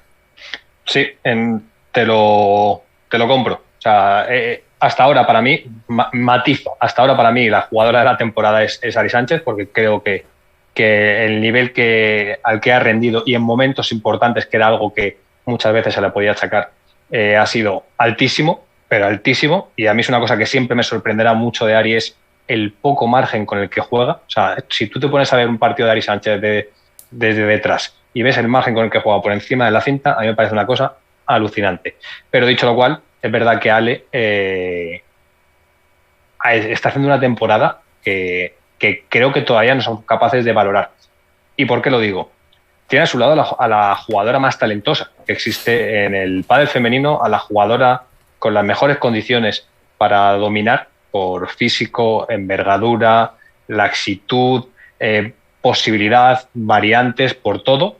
Y sin embargo, está siendo capaz de cargarse a la espalda el proyecto cuando peor estaba funcionando. El año pasado le costó mucho adaptarse en esa transición del paso de tocar en ventaja a mantener un volumen sostenido, y lo pasó muy mal.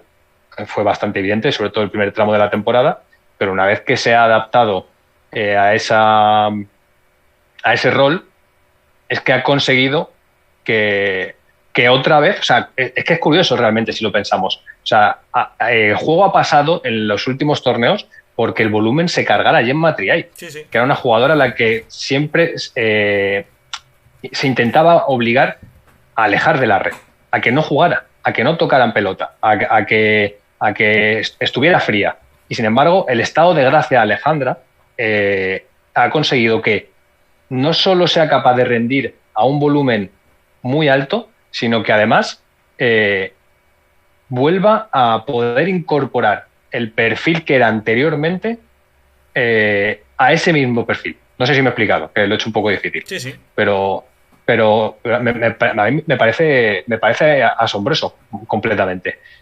Y lo bonito de todo esto es que lo hablaba hace poco, creo que en el podcast, ojalá tengamos una final femenina en la que se estén disputando el número 1, ¿no? El año pasado nos quedamos un poco con las ganas de ver si Paquito Martín, en Galán Lebrón, tenían ahí ese partido final con todo por decidirse.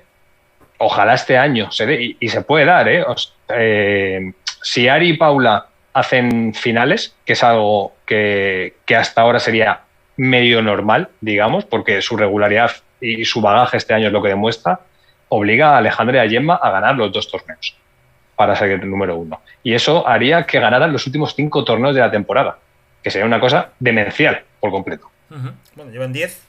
Tampoco es no es un dato inalcanzable, desde luego, el que lo puede hacer. Dice Miguel que va a pasar. Miguel está tirando las cartas.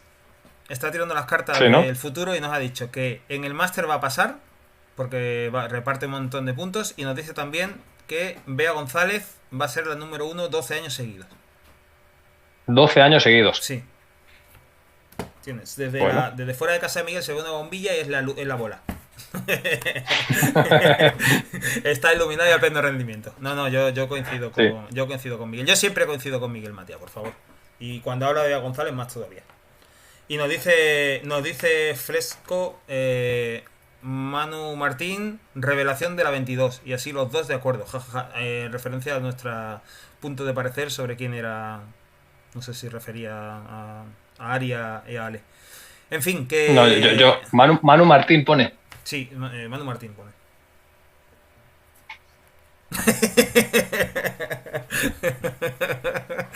Sí, yo creo que creo saber por dónde va. Yo creo saber por dónde va. ¿Sí? Pero sí, creo que sí. Pero si no, pues supongo que es una broma y ya está. Nada más. Sí, bueno, nada. Entre vosotros queda. Entre Alberto Bote y Fresco. Que bueno, nada, es verdad que dice Miguel Matías que nos quedamos sin pareja y hemos tenido ahí un pequeño acelerón que dio en su momento Bea y Martita, pero bueno, también es verdad que ante dos parejas que han tenido el nivel que han tenido durante todo el año y esa regularidad, incluso con el bache que han tenido Ale y Gemma, es muy complicado, o sea, haber una brecha, una distancia bastante grande con el resto de jugadoras. Y luego también es verdad que bueno, hay determinadas circunstancias, lo hemos hablado alguna vez, que hay determinadas circunstancias que hacen que por una cuestión u por otra esté costando mucho a las demás parejas. Nos hayamos quedado sin parejas realmente que no sé si estén ahí en la pomada para el número uno, porque al final el número uno lo pelean, bueno, dos, tres parejas que puedan pelearlo como mucho, pero sí que sean lo suficientemente importantes y de jerarquía como para que haya muchos más tropiezos durante la temporada, como para que pasar por su lado del cuadro sea un tormento, como que, pues no sé, te digo, parejas que hemos tenido recientemente, pues una Patty Eli, por ejemplo, que te digo que era La se primera, la tiraron, primera que la te ha venido a primera la que se me vino cabeza. y no sé por qué, Ah, sí. hacia bote pronto, pero es verdad, era una pareja que estuvo 2, 3 años sin ganar un torneo. Estuvieron a punto de despedirse de una forma brillante, pero lo hicieron al estilo Patielli, con un estadio en pie. Pero era una pareja que Sí, era un dolor de era muelas. ir al dentista, que se Era dice, una ¿no? pareja que, efectivamente, un dolor de muelas. Era una pareja que, pues igual no te iba a ganar el torneo, podía hacerte la final o podía ganarte un torneo, pero de luego podía descabalgar a cualquiera de las de arriba. Y eso condicionaba mucho luego la pelea por el número uno, etcétera. Y es verdad que ahora hay parejas que son muy buenas, pero no han tenido su momento de forma durante el año. Y hemos visto a Tamara y a Delphi, que era el año pasado la gran animadora de la temporada, y este año por cuestiones de lesión, etcétera, pues no han estado. Martita y Bea han sido la tercera en discordia, pero no han dado el pasito. Han encontrado un techo que les ha costado mucho trabajo superar. Eh, Marrero y Lucía no han terminado del todo de despegar, también por algunos condicionantes, algunos físicos, etcétera. Las gemelas que viven su particular lucha con la vida. Entonces, bueno, pues se nos han caído de golpe unas cuantas parejas que hacían que todo esto fuera un campo de minas, y que las parejas que querían ser número uno tenían que sobrevivir primero al campo de minas para luego poder a tocar cumbre. Y no sé si el año que viene seremos capaces un poco de recuperar lo que hay. Yo he echado en falta a Icardo y Brea, porque era un proyecto que me gustaba y que el año pasado no solo fue la agitadora, que lo fue, sino que la propuesta que tenía me parecía muy atractiva de ver como usuario al final, y creo que era una pareja que este año tenía muchas cosas que decir, pero al final las lesiones es algo que va ligado al propio deporte y ha hecho que el proyecto sea así. Y déjame destacar, hemos hablado ha apuntado Miguel Matías a Bea González, que evidentemente lo tiene todo para ser, si no la jugadora que domine el pádel en los próximos 10 años, una de las que. El paso adelante que ha dado Marta Ortega, que creo que es algo ya evidente en los últimos torneos y que muchas veces a lo mejor no lo ponderamos de forma justa.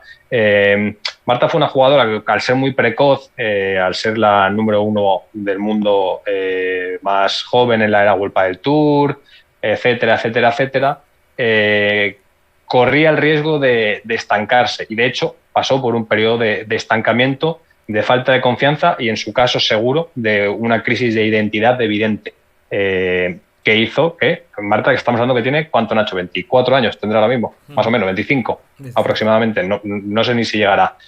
Y hemos visto que en esta segunda versión con Bea está siendo una jugadora diferente. O sea, ya no es solo volumen, trabajo, sacrificio, brega. Es una jugadora que no es que sea más agresiva, porque Marta no ha sido una jugadora especialmente contemplativa, pero sí una jugadora que jugaba casi siempre en desventaja, que jugaba como en solución a la propuesta. Y ahora, sin embargo, es una jugadora que propone, es una jugadora que quiere tener o que comparte un plan y que quiere ser la parte activa del plan. Y me gusta mucho la versión que estoy viendo de Marta Ortega en los últimos 6 meses aproximadamente. Y a eso se le suma, evidentemente, que creo que hay una mayor agresividad en su juego, una mayor confianza, un despliegue físico, pero ya no en el que tire más de la víbora en lugar de la bandeja, sino en que barre la pista, se atreve con la transición cuando antes a lo mejor su lectura o su propia naturaleza era dar 2 pelotas más hasta sentirse cómoda para poder ir hacia adelante, con lo cual me parece muy positivo, de cara a la temporada que viene, y me parece muy positivo también para el futuro de Bea González.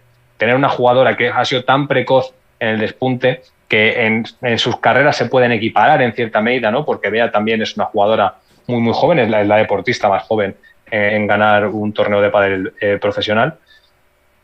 Que pueda tener al lado una jugadora como Marta, que ya ha recorrido ese camino, creo que puede ayudar mucho a Bea en su periodo de formación, que es en el que está, en definitiva. Yo creo que Marta Ortega, tengo la impresión de que ha aprendido a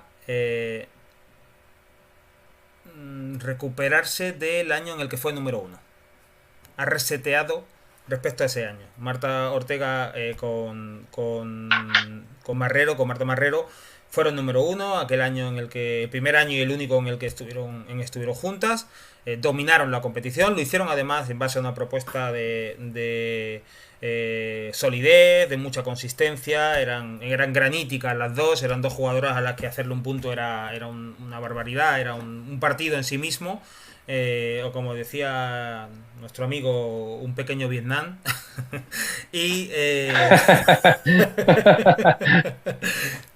pero sí que es verdad que aquello, el verse tocar la cima, que era además algo a lo que ella estaba predestinada desde muy pequeña, que lo ha ganado todo en menores, que tiene una imagen de marca muy potente, muy cuidada, que fíjate que no solamente es coetánea de Ari, sino que es que han sido compañeras durante toda la etapa de menores y digamos Sí, que sí. ella estaba a uno o dos peldaños en cuanto a visibilidad por delante. Yo creo que después de ese año en el que ganó, fue número uno y rompieron la pareja, creo que ha aprendido a defender otra vez de la cumbre y a buscar otra vez la forma de volver a subir, aunque sea por otro camino. Dice Miguel Matías, que lo resume de forma mucho más directa que yo, que ha aceptado aunque no iba a ser número uno. Yo no sé si volverá a ser número uno, desde luego tiene talento para poder serlo. Talento, disciplina, esfuerzo, sacrificio. Pero desde luego creo que ahora está en vías de encontrar otro itinerario para poder hacer lo que hizo hace un tiempo. Y tú te quedas con Marta Ortega y yo le pongo mi ficha a una jugadora que me ha sorprendido mucho la evolución que está teniendo en estos dos últimos años, y es Delphi Brea. Eh, para mí, Delphi Brea, yo la vi hace 2 años o hace 2 años y medio. Era una jugadora ciclotímica que cuando entraba en Barrena era un poco parecida en ese sentido a Paula José María. Cuando Delphi entraba en Barrena era muy complicado volver a ponerla en pie y creo que el salto que ha dado Delphi en este tiempo, la forma en la que Delphi ha entendido lo que tiene y lo que no tiene, lo que puede hacer y lo que no puede hacer, y cómo se está adaptando a eso, a mí me empieza a parecer que Delphi es una jugadora que empieza a estar bien llevada y creo que es una jugadora que está para cosas importantes. Tiene el juego que tiene, es una jugadora de derecha, es una jugadora que su derecha a mí me parece una derecha preciosa la que tiene. Tiene todavía mucho margen de mejora, pero me parece que es una jugadora de carácter, pero de carácter tranquilo. Es una jugadora que gestiona muy bien sus emociones y no lo sé, a mí me quedo mucho con el papel que está haciendo Delphi, a pesar de que ha sido un año malo. Lo digo además este año, no el año pasado que era fácil, lo digo este año además. El otro día en la final del Mundial, un partido horroroso el que jugaron las cuatro. El primer punto España-Argentina fue horrible el partido, horrible. Era jugando nervios 1 contra nervios 2. Eran cuatro jugadoras que trataban de pasar la bola como podían. Pero fíjate que a mí por lo menos me dio la impresión que durante un gran tramo del partido la que menos se le notaban esos nervios era Delphi. Y no sé, dice Miguel Matías que el año con Majo le vino muy bien. Yo creo que lo que le ha venido, sin duda, le ha tenido que venir muy bien, eso desde luego, con Majo y con el equipo de entrenamiento que tenía. Pero yo creo que lo que le ha venido muy bien a Delphi Brea es hacer su camino paso a paso. No tratar de saltarse dos peldaños. Y creo que eso le ha venido muy bien a Delphi. Pero porque también un poco estuvo expuesta a ser la gran esperanza argentina, ¿no? De el nuevo referente, el nuevo exponente que el pádel femenino argentino necesitaba, y eso pues probablemente fue un exceso de presión que necesitaba asimilar y que cada jugadora y cada jugador tiene sus tiempos. Y eso es algo que no podemos controlar nosotros y probablemente ellos tampoco. Y en el caso de Delphi necesitaba recorrer un camino a lo mejor un poco más largo que el que le pasó a Marta Ortega, sin ir más lejos. Con lo cual, a mí Delphi es una jugadora que me gusta mucho, y por eso te decía que he echado en falta a Tamara y a Delphi, porque al final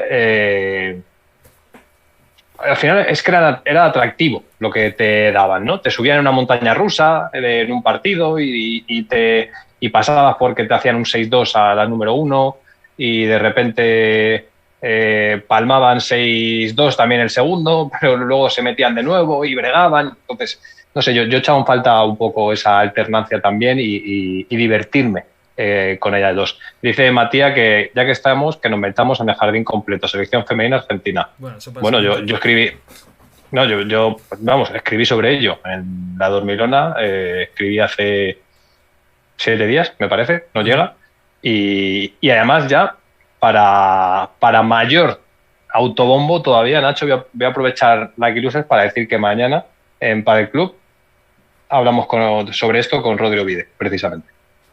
Una cosa que puedes escuchar mañana. Así que, por mi parte, yo creo que... ¿Habéis hecho ya la entrevista? ¿La tenéis que hacer? Hemos hecho hoy la entrevista, porque está en Argentina, en Buenos Aires, y que empieza el torneo y demás, con lo cual teníamos poco tiempo. Pues mira, tírale la próxima vez que te encuentres Radio Vide, tírale la siguiente. Esto está muy bien, pero Ceci Reiter, seleccionadora. Ya. ¿Vale? Ceci Reiter, seleccionadora, la próxima seleccionada de Argentina. Y... mira, ahí nos tiran ahí una de firmas. Uf. Ahora no, a esta hora ya no nos metemos con las firmas, ¿no, Alberto? No sé. ¿Qué decir? Nos dice Rafaco65, no habláis de las firmas. Ayer era día clave. Bueno, pues como ayer fue el día clave, vamos a dejar que repose, que coja sustancia y hablamos el siguiente día de... Hacemos otro directo esta semana, otro día, os pedimos disculpas, pero no sé, son las 10:30 de la noche, llevamos 1 hora y 46 Rajando mano a mano, y con Miguel Matías tirando fechas ahí a tope. Nos ha dicho que en 10 años la selección de Argentina o cambia mucho o pierden el 2. Y que Delphi será número 1, pero con 32 años. El mensaje es el que es el penúltimo, que es el que no quiere leer y debe leer. Ahora el antepenúltimo. Nacho, te amo. A muerte, porque coincide con lo de Ceci Reiter. Ceci Reiter debe ser seleccionadora, pero no porque tenga que serlo porque sí, sino por lo que representa, por lo que es. Porque al frente de la selección argentina femenina debe haber una jugadora o exjugadora en este caso. Una jugadora que sabe lo que es ganar un mundial, una jugadora que ha participado ya en varios mundiales, que se acaba de retirar, que ha sido una figura muy importante en el pádel femenino en su historia, que es una jugadora que tiene un ejemplo detrás y que es una jugadora que ha sabido, como yo decía el otro día, sobrevivir. Es la jugadora que se atrevió a volar cerca del sol y ha vuelto para contárnoslos. Y ha estado jugando tanto tiempo con una leyenda como Carolina Navarra. Luego soy yo, ¿eh? Luego soy yo. Hombre, si me tiras de las expresiones, trasciende el tiempo, te tiro yo la mía. Pero efectivamente era una jugadora que sus errores han siempre computado dobles, que que tenía que jugar 2 partidos en uno, el suyo y el de su compañera, que cuando llegaban las victorias era Carol y Ceci, no Ceci y Carol. Y esto no es un reproche, por supuesto, a Carolina Navarro, en absoluto. Carolina Navarro claro. Es una auténtica leyenda del pádel.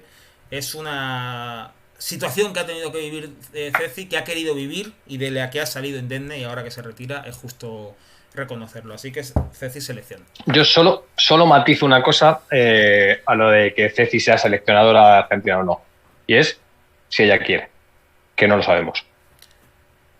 Bueno, yo levanto el cartel y a partir de ahí... Quiero decir, que no sé si su... ¿Sabes algo? ¿Sabes algo que yo no sepa? No, para nada. O sea, de hecho, vamos, te lo he dicho, hablé con ella el otro día para darle la enhorabuena, tal, no sé cuántos, y para ver si podíamos hacer una entrevista y demás, pero como estaba volando a Argentina y tiene esta semana liada, era imposible y lo hemos pospuesto, pero que no sé si su evolución fuera de la pista pasa por de estar en el banquillo o en este caso en la selección. Ahora la vemos seguro comentando y para mí lo hace muy bien y además ella es periodista, con lo cual a lo mejor va más por ese lado, no lo sé. Evidentemente Ceci puede hacer con su carrera no lo que quiera, o sea, lo que se le antoje, que se le ha ganado, porque es un mito viviente de este deporte y lo que haga, pues escribiría yo sobre ello, que es que al final siempre va a estar cerca de este deporte porque cuando uno ama algo nunca lo deja del todo y Ceci va a estar siempre ligada a ello desde el prisma que sea porque es una persona que racial como es siente el pádel como pocas probablemente. Entonces, bueno, veremos desde qué punto lo hace. Yo he tenido suerte en compartir proyectos con ella. Bueno, no sé si tú llegaste a coincidir en la radio, por ejemplo. O... No, creo que no, ¿no? Creo que ella hizo cuando yo ya no estaba, me sustituyó de alguna manera. No es la palabra sustituir, sí, sino que ella hizo sí, pero bueno, tomó el relevo. Y yo he estado con ella en aquel proyecto fallido que fue... ¿Cómo se llamaba? Sí, también es verdad. No, aquello de Paddleview. No sé. Joder, ¿cómo se llamaba? El programa Joder, madre mía. El programa más longevo de la historia del pádel. Ese. El que hicimos uno y se fumó el proyecto. Que no me acuerdo, ¿eh? No, o sea, sé que parece que lo estoy diciendo con más sorra de la que lo estoy diciendo, pero es que no me acuerdo el nombre. Con el que aspirabas a convertirte en el Jordi Hurtado de los programas de televisión del pádel. Exactamente. O sea, después de... Era una mezcla entre eso y aspirante a Dani Rovira, después de mi sketch con un antifaz y haciéndome el dormido. Eso tengo que rescatarlo un día. Si está por ahí, lo ponemos aquí en Lucky Loser. Eso es momento de Lucky Loser, pero sí o sí, ¿eh? Por favor. O sea, ¿qué menos que... Poco se ha valorado, también te digo, lo que hice en ese sketch, con tan pocas palabras y tantos matices. Ojo con eso. Pues sí. Bueno, pues que lo que tú dices, que cuando alguien ama algo, no lo abandona del todo. Nosotros amamos el programa de Lucky Loser, no lo vamos a abandonar del todo, pero desde luego ahora sí lo vamos a dejar ya, ¿no, Alberto? Yo creo que ya hemos hecho un repasito rápido. Ya hemos dado bastante. Mira, o sea, es el momento, o sea, Matías regalándome un elogio. O sea, ya es el momento de dejarlo. Ya no tocas más cumbre, no hay nada más después. Ya está. ¿Vale? Después de esto, o sea, no voy ni a cenar. Fíjate lo que te digo. Me ha llenado hasta el alma.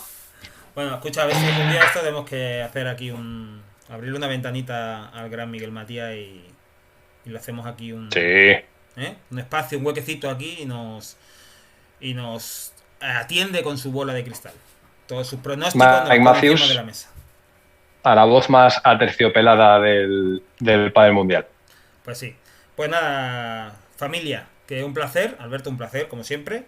A los que nos habéis acompañado en la chapa de hoy, muchísimas gracias de verdad y mil disculpas. Y nada, no sabemos cuándo, pero el próximo estaremos por aquí. Lo avisamos, ¿vale? Amenazamos con volver. Vale. Chao. Chao.